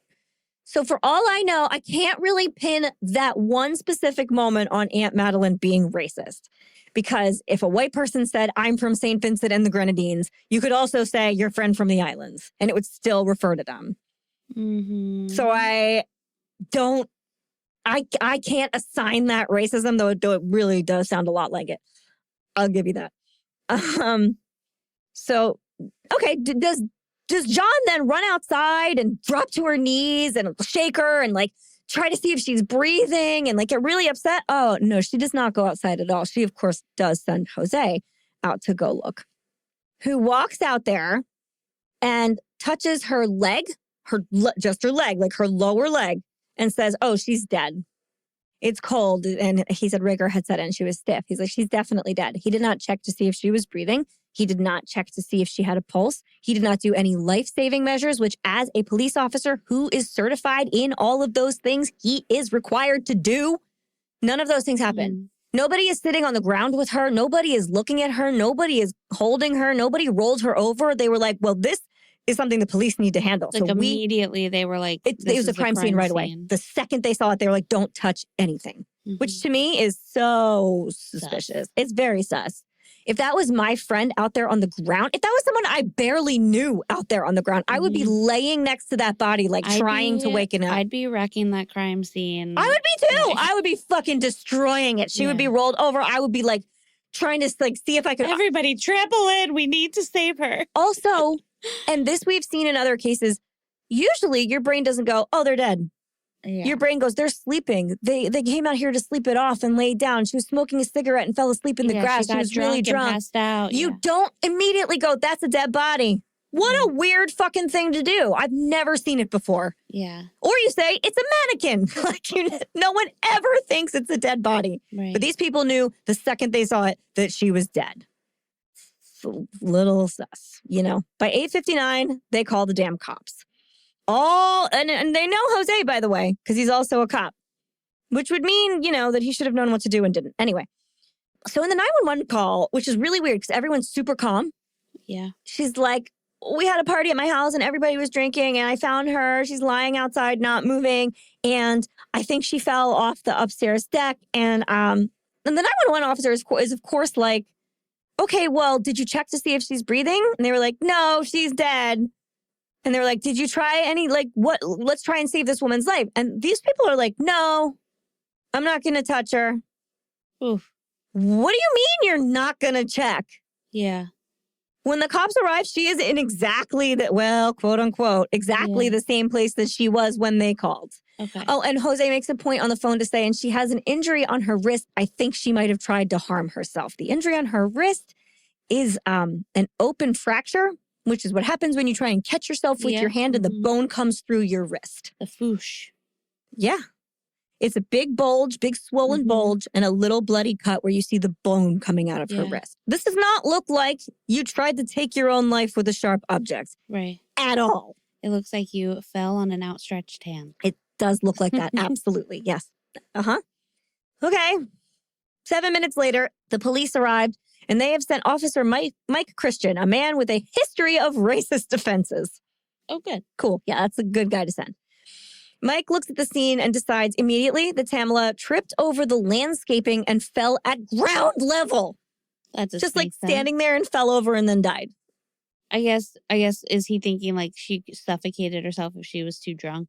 Yeah, we'll find that out from a message that he sends to his girlfriend. Okay. During this moment in time. In a minute. But yeah, okay. Does that sound totally ridiculous that she would have just tripped and fell and died? Well, yeah, of course it sounds ridiculous. You're not going to trip at ground level and incur catastrophic injuries that result in death. Although now I know how you and I would be dead. Yep, 100%. But this guy went really hard with this. He was like, this is what happened. He went so hard that he told everyone at the party that's how she died, and Tamla's husband. He told him that's how she died. Totally against protocol. Yeah. There was no official report from a medical examiner. There was no coroner. There was nothing. He just decided that was true and told everybody. At the very least, that cop should have been taken off of active duty. Like, he shouldn't have been doing that anymore. Right. Go away. You did it wrong.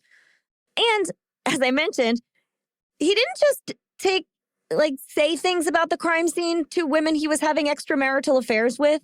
He sent them pictures of the crime scene on Snap. So was he suspended, fired? No. I mean, he eventually does quit. We'll get to that. But he just stays fine. They don't know about this right away. Cool. This is me talking in the future. Okay. So then we get to the crime scene report, which is very vague. It's a little drawing with a stick figure of Tamla and the proportions of the yard and the decks. And a report from First Officer Christian, who says she fell in the landscaping and hit her head and died. That's exactly what happened. And the other responding officers. And they're all kind of corroborating everybody else's stuff. There's nothing really that we didn't hear. And they're not investigating. And they don't mark the crime scene. They don't close down the area.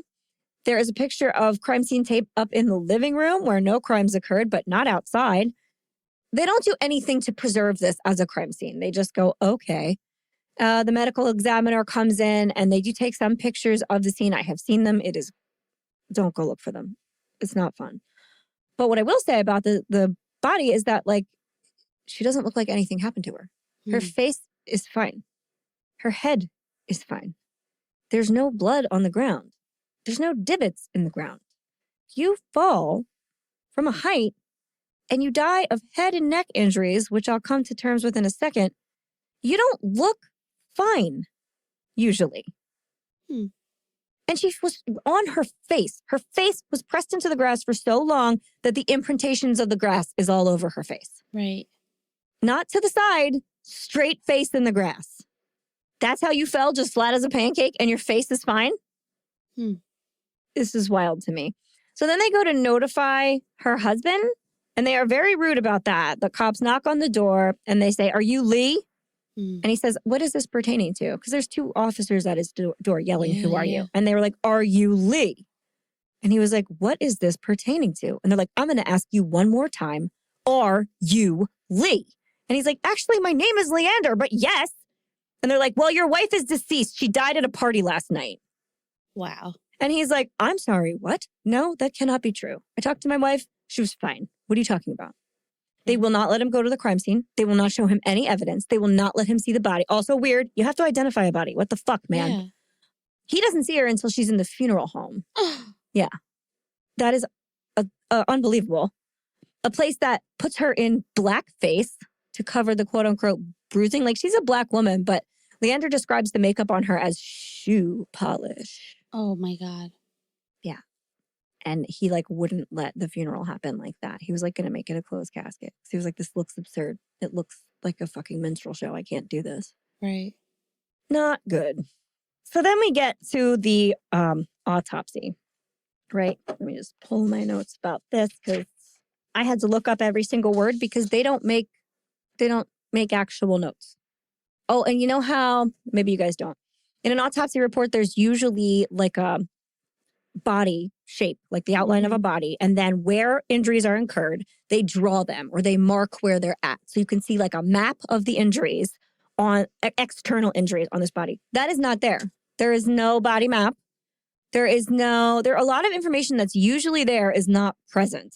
And I've read a bunch of autopsy reports. They are usually very long. Yeah. This one is not quite as long as it should be. So right off the bat, that's weird.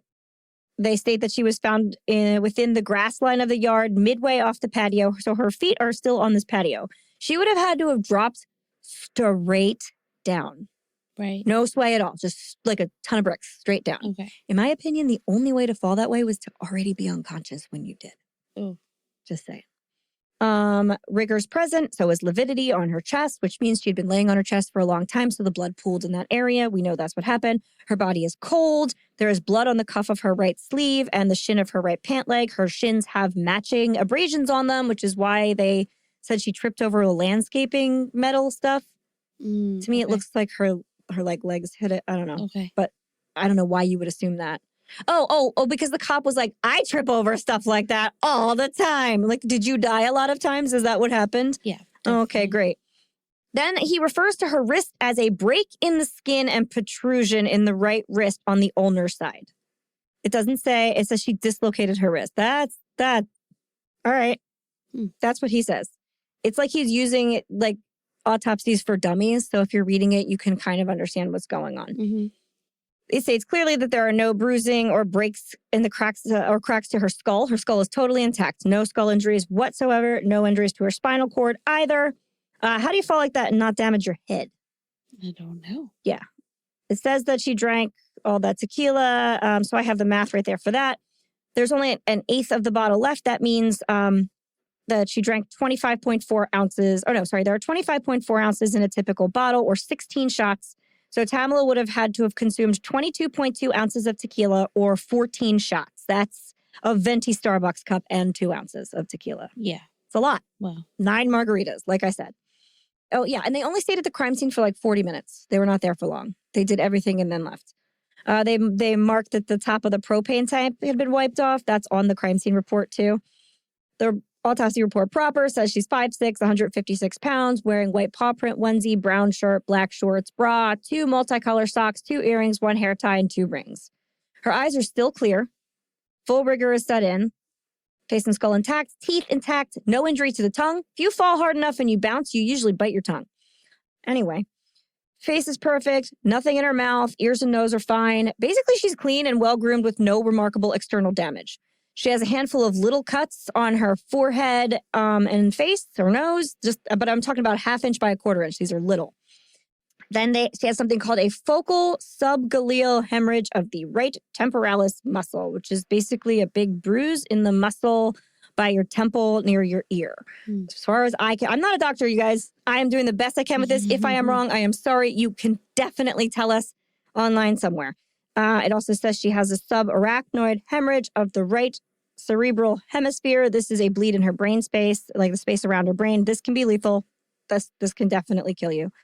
It says she has a subdural hemorrhage of the right cerebral hemisphere overlying the cerebral convexity and the anterior temporal lobe. This was a hard one. Basically, that's another like brain bleed near her ear on her right side. They're all on her right side near her temple and her ear, which means she hit sideways. She hit her head on the side of her head. Yeah. Why was it face straight down? Right. That doesn't make any sense to me. Doesn't make any sense to a lot of people. Then it also states that she has, quote, excess mobility of the atlanto-occipital joint. This is a C1, C2 injury. It is usually fatal. It is what some people call internal decapitation.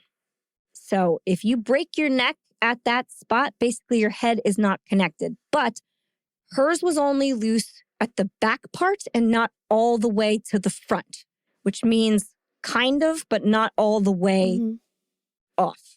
So when this doctor tells everyone, she broke her neck, well, no, he's not exactly telling the truth, right? Then it says non-displaced linear fracture to her second vertebrae. So she has a compression fracture in her spine too, which means this is the kind of thing that happens when you fall and it compresses. But that would mean usually when you get that kind of injury, it's from like diving into a shallow pool and hitting head on. Right, Again, this does not line up with how she would have fallen off this balcony. So I don't know how that happened either. None of this really makes total sense to me.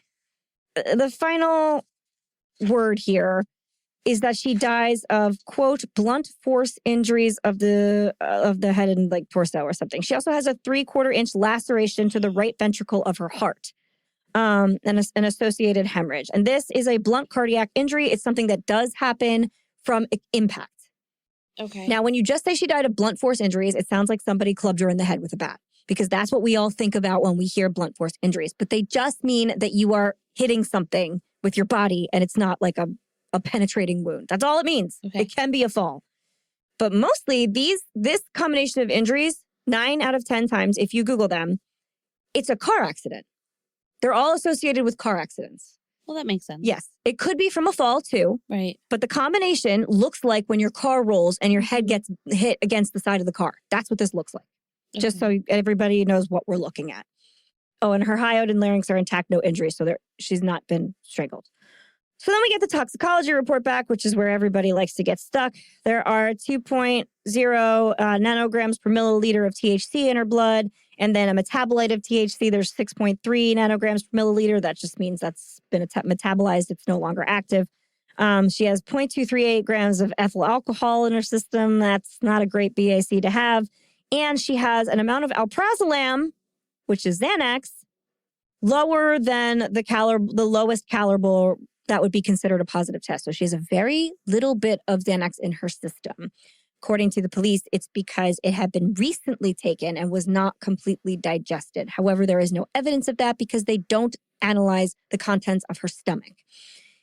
The only way to tell that she didn't take it 2 days ago would have been to do that. So that's all we know. But there was Xanax at that party. Yes, there was. On a little necklace. Very astute. So yeah, the alprazolam wouldn't have affected her yet either because it was such a small amount. So at that blood alcohol content, let me just if you're not a seasoned drinker, you would be drowsy, sluggish, susceptible to mood swings and acting out of character. You would have a decline in motor skills, which means you'd be slurring all your words and probably need help walking. You would not be able to drive or hold a conversation. You would have, quote, gross disorientation to time and place, which means you have no concept of where or when it is. You would also probably be vomiting and you'd black out. And you're also impervious to pain. You have an impaired gag reflex, so it's easy to choke on your vomit. According to everything, this is super duper crazy, nutty drunk. But she was not acting like that, right? Which we can, I guess, surmise is because of tolerance. So that's all the information that we really get from the medical examiner, along with no photos. This is very lazy police work. That's not a lot to discuss. Yeah. But they close the case. They close it. They say, okay, this is an accident. She fell and that's all. Bye-bye. Her family was like, I'm sorry. I'm sorry, what? We don't even know what happened. We can't see. The first time I read that, my brain went, but how did she die? Right. What part of this tells me how she died? You don't lay it out for me at all. No. And that could easily have been even the first police who dropped her off was she either fell off this balcony or she was pushed. They don't explore the push thing at all. They don't even explore it a little bit. They say they found a cigarette and a lighter on the balcony, clearly indicative that she was anticipating to smoke. They assume that she sat up on the railing for no reason. There's 100 chairs on the porch. Yeah. And her ashtray is on the porch. She'd been smoking out there all night, but they say she went up to sit on the railing or leaned over to vomit and fell off. Right. Okay. So then they hit the reinvestigation, right? Okay, we're back into then where's the vomit? There was none. There was a couple unknown foreign bodies in the grass, which looked like someone spat out a chunk of chewed up bread. Yeah. But there wasn't vomit, and she ate gumbo seconds before going out there. So there would be real obvious barf. And that didn't happen. So then they reinvestigate, right? Okay, good. That's what we want. According to Rolling Stone, quote, as the details of the case came out, it became clear that multiple parts of the investigation had gone wrong. Well, I'll say, right? Working on the assumption that Horsford's death was the result of an accident and not foul play, the crime scene had not been preserved, with potential evidence contaminated and witnesses not immediately interviewed. So what that means is that Bridget threw away all the cigarette butts afterwards. She cleaned up after the cops were there and threw everything away because Bridget cleans up. Yes, she does. And she also wiped everything down. Oh, Bridget. Yep, nobody fingerprinted anything either. Oh, boy. Yep, no DNA is collected, no fingerprints, nothing. Then Bridget wipes the whole scene down because John was really upset, so she had to clean the house for her. Okay. Oh, boy. The public speculation largely focused on Jose Barrera, the boyfriend of the homeowner and party host.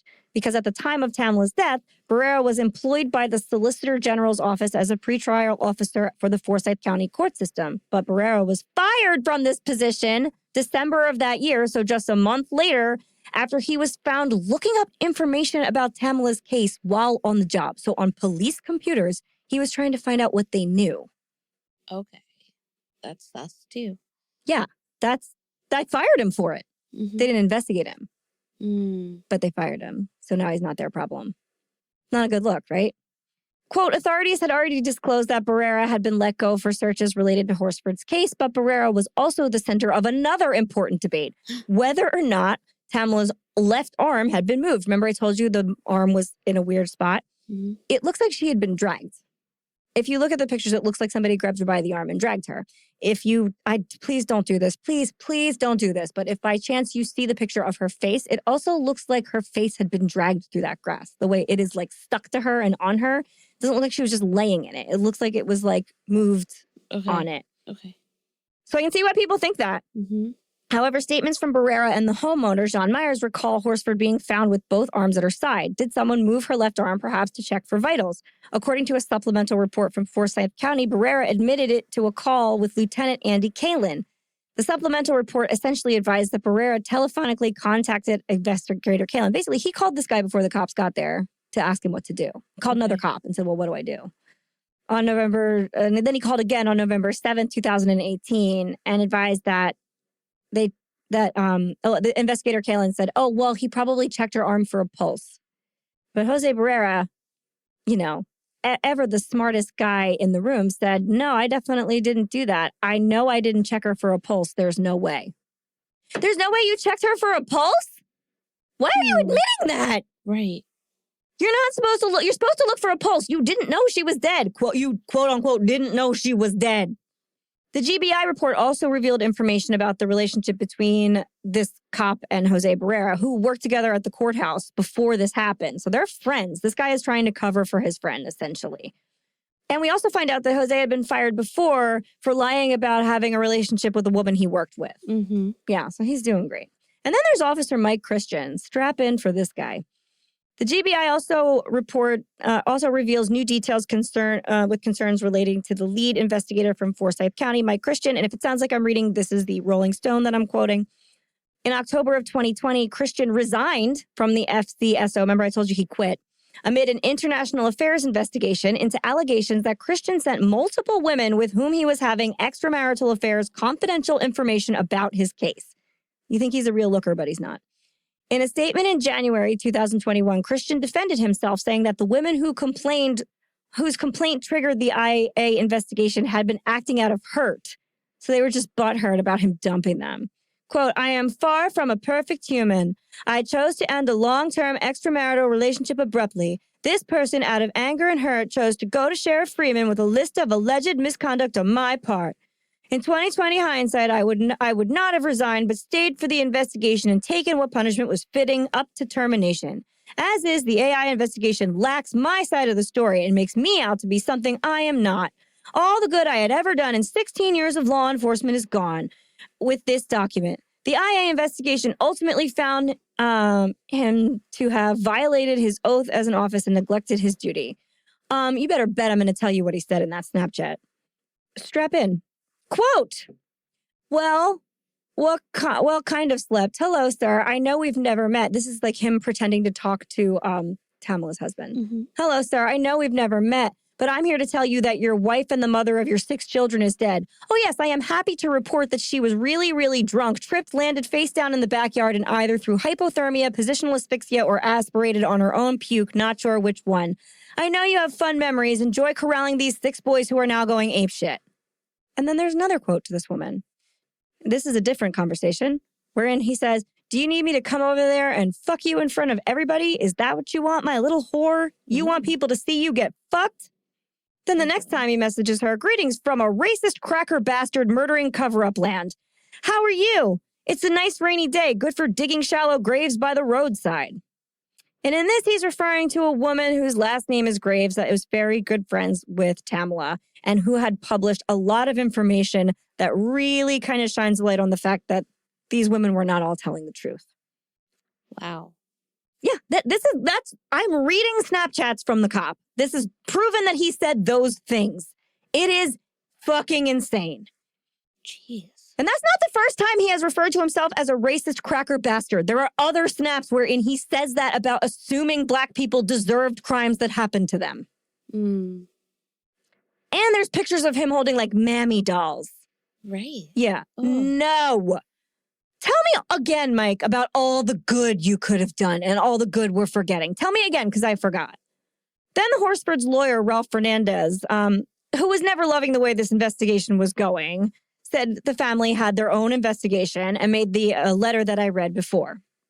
He talks about how there are no autopsy photos. There actually were 5 autopsy photos taken. They are all with Tamla's clothing on, and none of them document all of her injuries. They're just straight up pictures, which is totally not protocol. There was no sexual abuse testing done, no DNA collected, no fingernails. And they're like, what the fuck, man? What happened? You don't know that somebody wasn't trying to assault her and this happened. Yeah. You don't know that. The county medical examiner said in his thing, also in the private autopsy report, they say that she didn't have the injuries that the county medical examiner said she had. So he said she doesn't have a broken neck. Technically, he's right. She technically doesn't have a broken neck. She has a partially dislocated atlas joint, which could easily kill you, but she doesn't have a broken neck. So they can say that. And she doesn't have any like spinal injuries. She has that compression fracture, but I guess they didn't see it in their one x-ray. I have no idea. But she doesn't have any catastrophic spinal injuries. That is true. Okay. And she does have defensive wounds. She has scratches up and down her arms and wounds on her hands, which wouldn't just happen from a fall. They would happen if you were struggling and grabbing. Exactly, yeah. Okay. Also, they lean on the fact that the previous coroner said she dislocated her wrist, and it's not a dislocation. It's an open distal radial fracture. Way different. And it's gross to look at.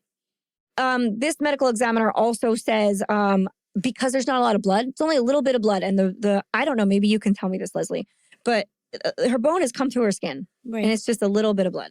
And so this medical examiner says, I think that this is post-mortem because you don't actively bleed when you're dead. Yeah. Unless there was just something like cut off. Yeah, I have no answer to that. Yeah, okay. I don't know if it's not a particularly bloody injury or if it is. Yeah, so she's like a thin woman. She's like 156 pounds, 5'6". Yeah, I would say. Okay. So yeah, I mean, okay. Maybe this is what the high blood alcohol content though, because you bleed quicker with alcohol. You do. Okay, so if she broke her wrist, but then from laying there, maybe it like punctured through. Maybe. I don't know. Yeah, I don't know either. I mean, that's something that nobody actually comes up with. And you're right. It could have, through the pressure of laying there, the bone could have just eventually come through post-mortem. Yeah. That's definitely true. But they're trying to say that like this was done while trying to dispose of her body. I don't think it's indicative of that because it looks like she tried to catch herself. But you know what? I can't really say. And they do catalog it incorrectly. So I can't argue with them. They definitely do that. It just looks to me that this whole report is lazy. It looks very lazy. Yeah. But it started off that way. Exactly. It just keeps being that lazy. I don't know. So do these injuries, also the family forensic anthropologist suggests that these injuries do not look like they're indicative of a fall. Okay. I can't say that for sure. You can get them from a fall, for sure. I looked every single one of them up. It took forever. But as I said, if you look at the first response to all of them, it's a car accident because it's something usually where you've rattled around to get all of them. And the fact that she just hit the right side of her body, but she was laying face down is very strange. And there's no movement afterwards either. There's no nothing is disturbed. There's no sign that she crawled around or wiggled or no blood. Could she have fallen to the side and then landed flat? I guess, but she would have had to have immediately died on impact. And I don't know that that's what happens the second you fall like that. But she has an impact on her side, right? So I could see if she fell and bopped her head and then collapsed straight down. Yeah, I suppose. But if she did catch herself with her wrist too, it's weird to just collapse straight down immediately. Well, which wrist is it that? And it's that side, right? It's her right side. Everything's right. So she probably okay, so if she fell Yeah. on her, if she was falling on her side Mm-hmm. and then put her arm out, Mm-hmm. or yeah, It's all very I strange. know, but it could be because okay, so 14 feet. Yeah, you don't usually die from that But height. she also could have been sitting on a railing. We don't know. I mean, there could have been Right. an extra couple feet added to it. Yeah. And so, yeah, I guess I could visualize. Right. If you are told you have to make this work, you Yeah, can. I could visualize her coming down at an angle, Right. having her arm out to Mhm. brace her fall, but it being like a speed. So she's going Sure. to just go through that, Mhm. and then her head is going to hit. Yep. And if it's cold outside, the ground might be a little harder. Sure. And then she does that, and then she's not going to stay on her side like that. Right. But then that might be why it looks like a weird lay because of Yeah. how because of how her body then turned. Right. And that's why her face isn't sideways, because it hit sideways and then her body rolled. So then her head would be straight into the ground. This is also like countering for like zero flail during the fall. But there's not much time for flail because she is kind of close. So if you are forced to make it work, you definitely can. Mhm. But I think I think that we have to kind of stretch our brain a little bit to see where it happened. Maybe not. And maybe this is how it happened. We don't really know. The point of this is that this is incredibly lazy police work and we don't really know. Yeah. If you had why wouldn't they have, like, at this point, I'd have like mannequins out there. Yeah, like, you'd be dropping something off. You'd be seeing what happened. 100%. Speed and weight and one of the only ways that your body doesn't sustain a whole lot of broken bones when you fall is if you're totally limp. Yeah. Yeah. You tense up, you break bones. Right. Well, that's why they say, if, like, again, we'll go through a car accident. So if the car flips, you're supposed to cross your hands onto your shoulders.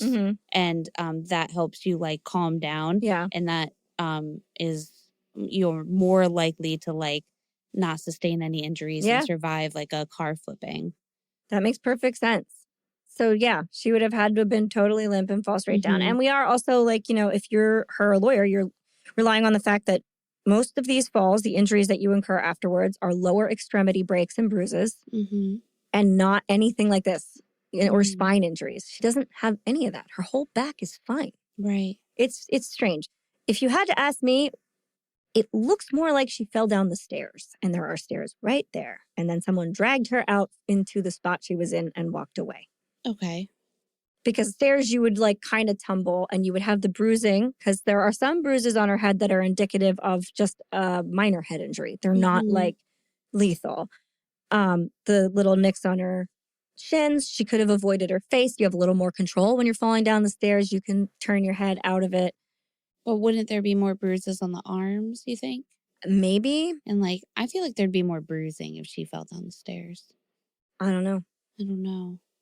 But I see where you're going. You know what I mean? Yeah. It seems like it was like more of a rattle around thing. And also like the neck injury is a rebound injury. That is going to be from your head hitting and you like kind of bouncing. That's why it's mostly in car accidents. As far as I can read, it's not like necessarily direct impact. Or if she was pushed, the speed, like you gain speed, so it's a faster hit. Or if she was unconscious and she was thrown off the balcony. Yeah. Barely conscious. Yeah. There are a lot of other options that they just did not, they just didn't consider them at all. Also, in the original investigation, everybody at that party wasn't questioned right away and they were all kept in a room together and they were allowed to talk about what happened. Oh, no. And then the interviews happened at Jeanne's house, at which point in time Jeanne gave all the police officers gift cards to Dunkin' Donuts and Aunt Madeline baked them cookies. Well, that sounds like a nice day. Yeah, and in the interview with her, you hear her say, "Oh, but I got you all these, but like I know I'm not supposed to give them to you because you could look bad that I'm like trying to bribe you or something." What the fuck are you doing? It's just strange because it's like if they are innocent, they are acting not innocent. Well, it's not even that. They're just so ignorant. Fucking rude? Yeah, they're rude. Yeah.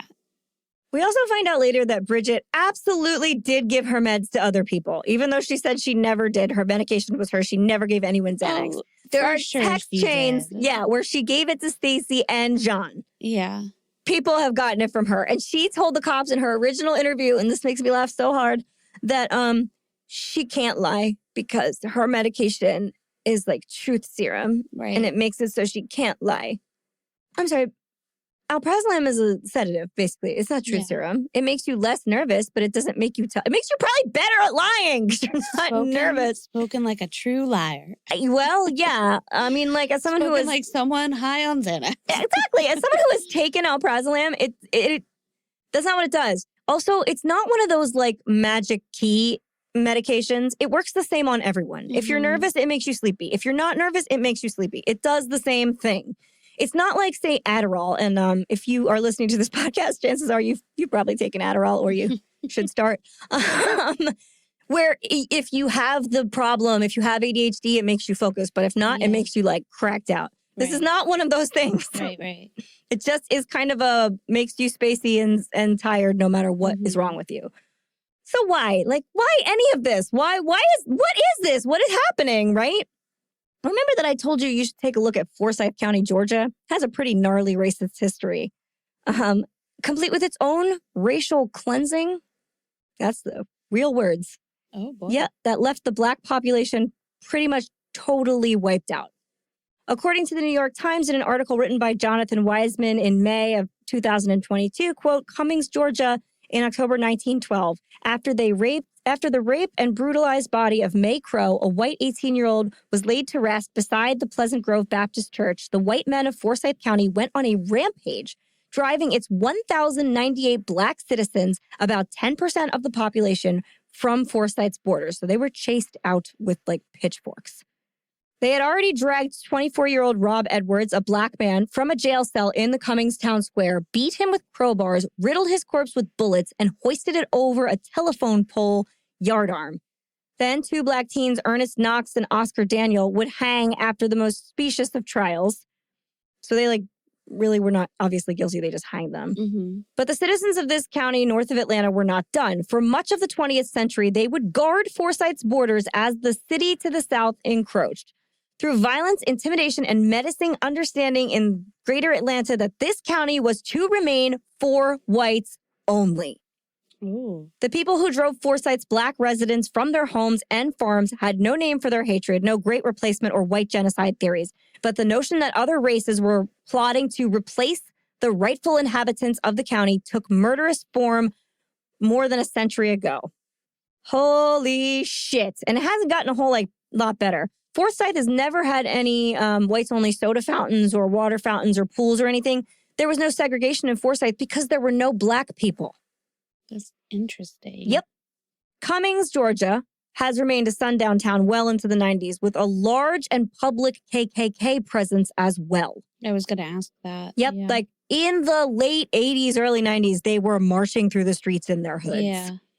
Now, if you guys don't remember what a sundown town is, it is a place where the population said that when the sun goes down, all Black people have to be out or they will kill them. What episode did we talk about that in? Oh, God, I don't remember. It was a while ago. I'll have to look. Well, regardless, some people say it remains a sundown town to this day, Cummings, that is. And let me tell you guys something. That's true. There are places that are still not very welcoming of any people of color after the sun goes down.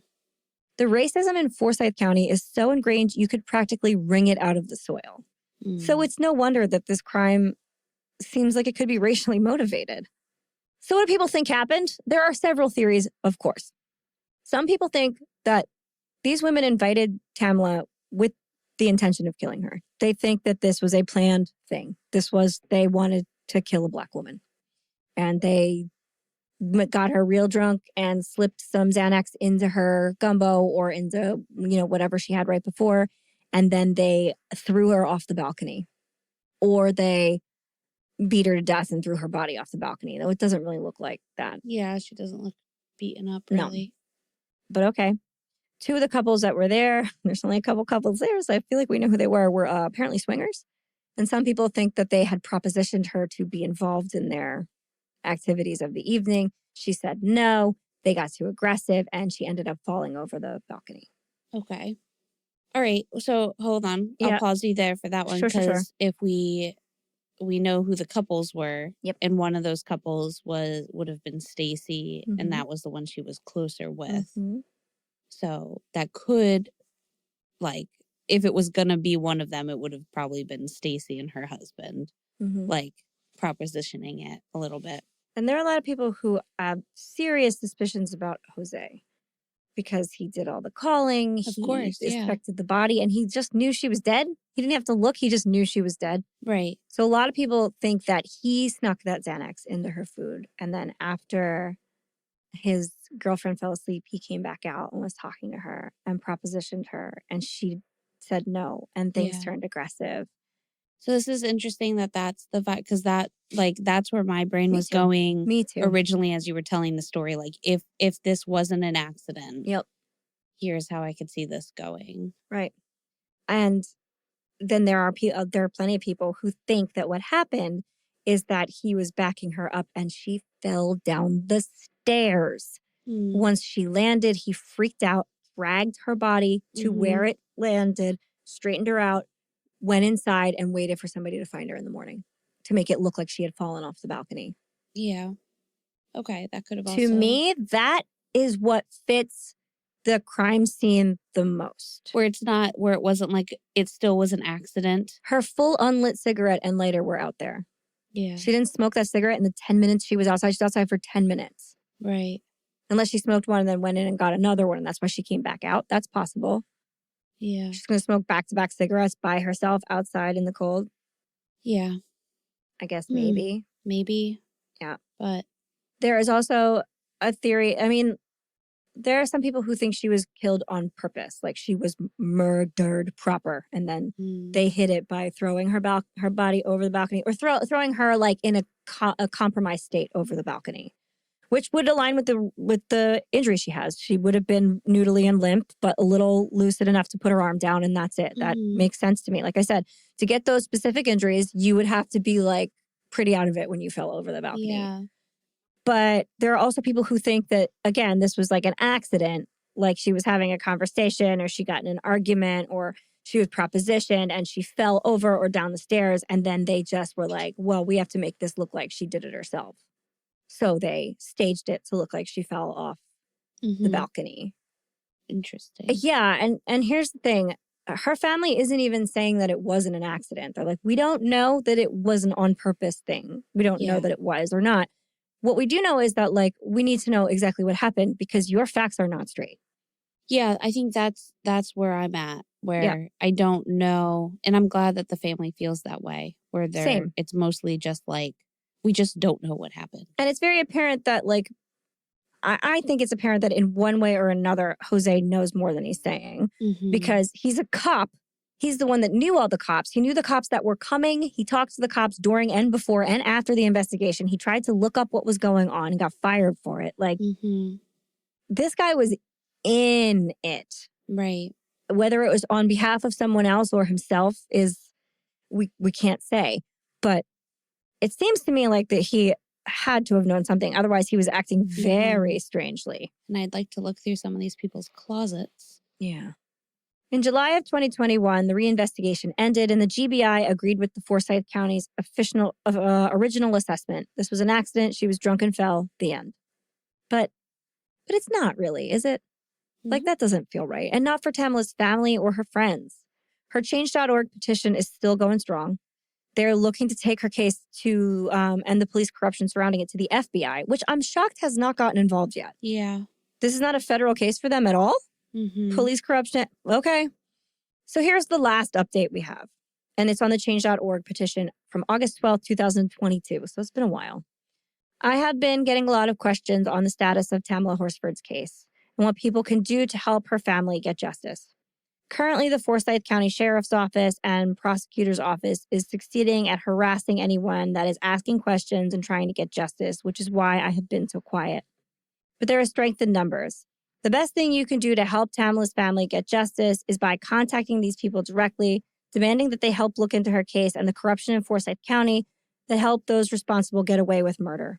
People you can contact. And then there's Kristen Clark, Assistant Attorney General for Civil Rights, and her contacts, the new U.S. attorney for Georgia appointed by President Joe Biden, U.S. Attorney Ryan K. Buchanan, his contacts. Lastly, you can contact the FBI, and I will put this all up linked so you guys want to see it, you can. If enough people contact these people, hopefully that would cause the FBI to take a look into her case, all those responsible for covering it up. And as we have seen this week, no one is above the law, no one. You can also ask the sheriff any questions you have about the case on their Facebook page. There's a link to the Facebook page.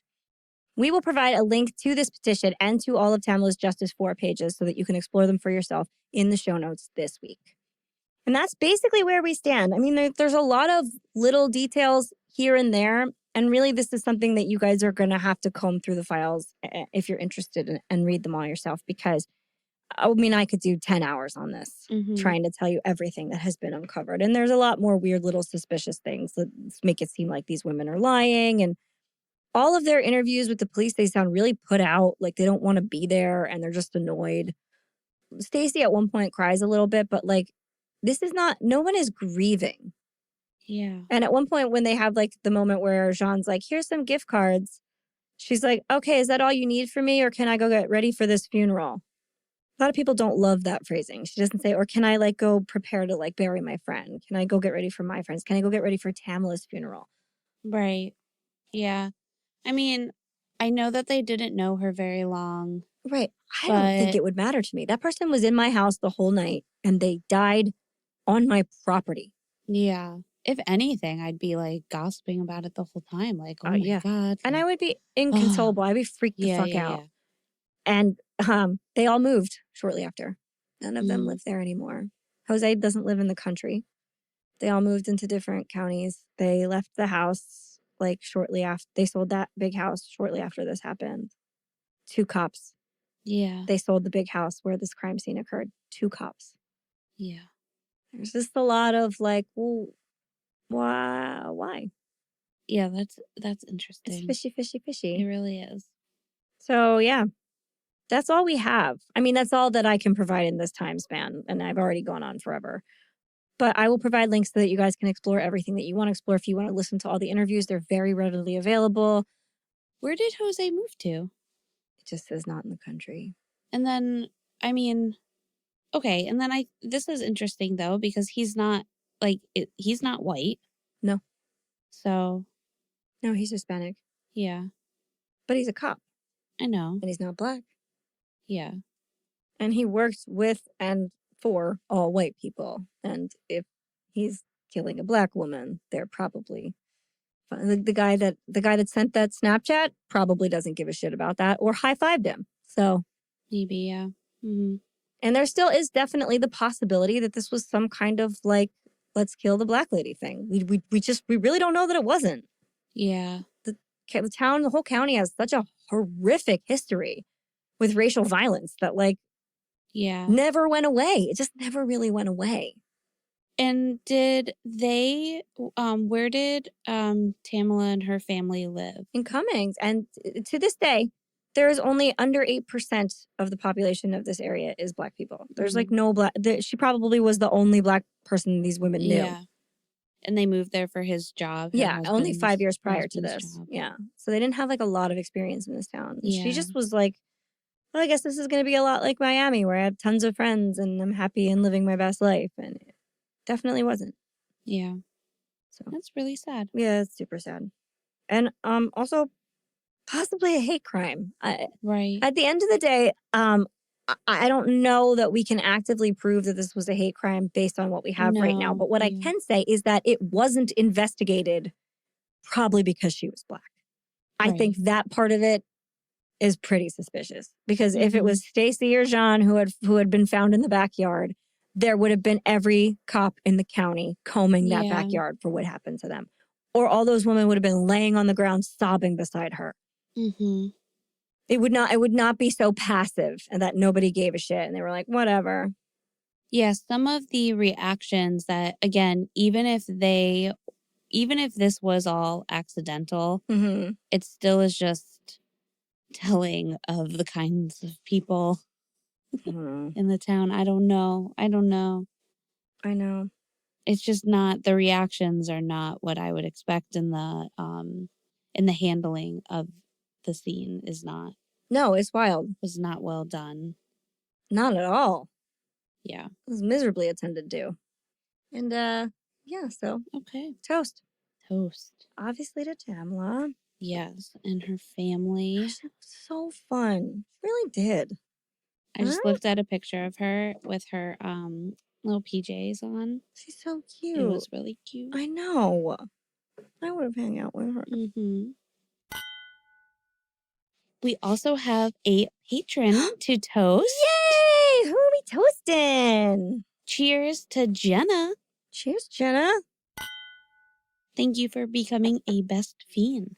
Yes. Hopefully we'll see you at our Let's Talk Docs Yes. sesh Happy in wonderful. March. Yeah, it's going to be a good time. I'm excited. This is one of those cases where the We Would Be Dead end of our podcast, just doesn't feel like it applies so much. But I guess, how would we have been dead? We said it earlier. If we tripped over, what did they say? Landscaping. Yeah, because we're very clumsy. So if we tripped over the landscaping, we would be dead. Yeah, we would. Both of us are unlucky enough to have that happen. Yes. Oh, Lord. Okay. I actually have stitches in my foot from slicing it open from falling over the landscaping at my house at like 4:00 in the morning. Of course you do. And I couldn't walk because it hurt so bad that I had to drag myself like to the back door because I couldn't get in the front door. I had to go to the back door and there was blood everywhere. Well, see, it's very bloody when that happens. When there's no blood, nobody came to get me. Damn it. Bled out. That's right. So see? Yeah, I still have stitches. Or you can see the cut in my foot. Oh, Lord. All right, guys. Bye.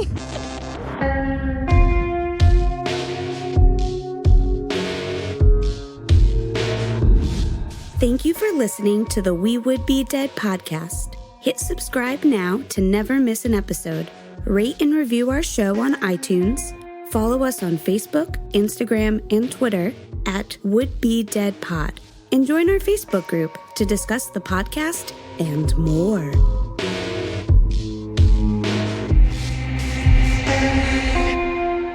The best thing you can do to help Tamla's family get justice is by contacting these people directly, demanding that they help look into her case and the corruption in Forsyth County that helped those responsible get away with murder. Kristen Clark, Assistant Attorney General for Civil Rights, the new U.S. Attorney for Georgia appointed by President Joe Biden, U.S. Attorney Ryan K. Buchanan. You can also ask the sheriff any questions you have about the case on their Facebook page. Lastly, you can contact the FBI. We will provide a link to all of Tamla's Justice For pages so that you can explore them for yourself in the show notes this week.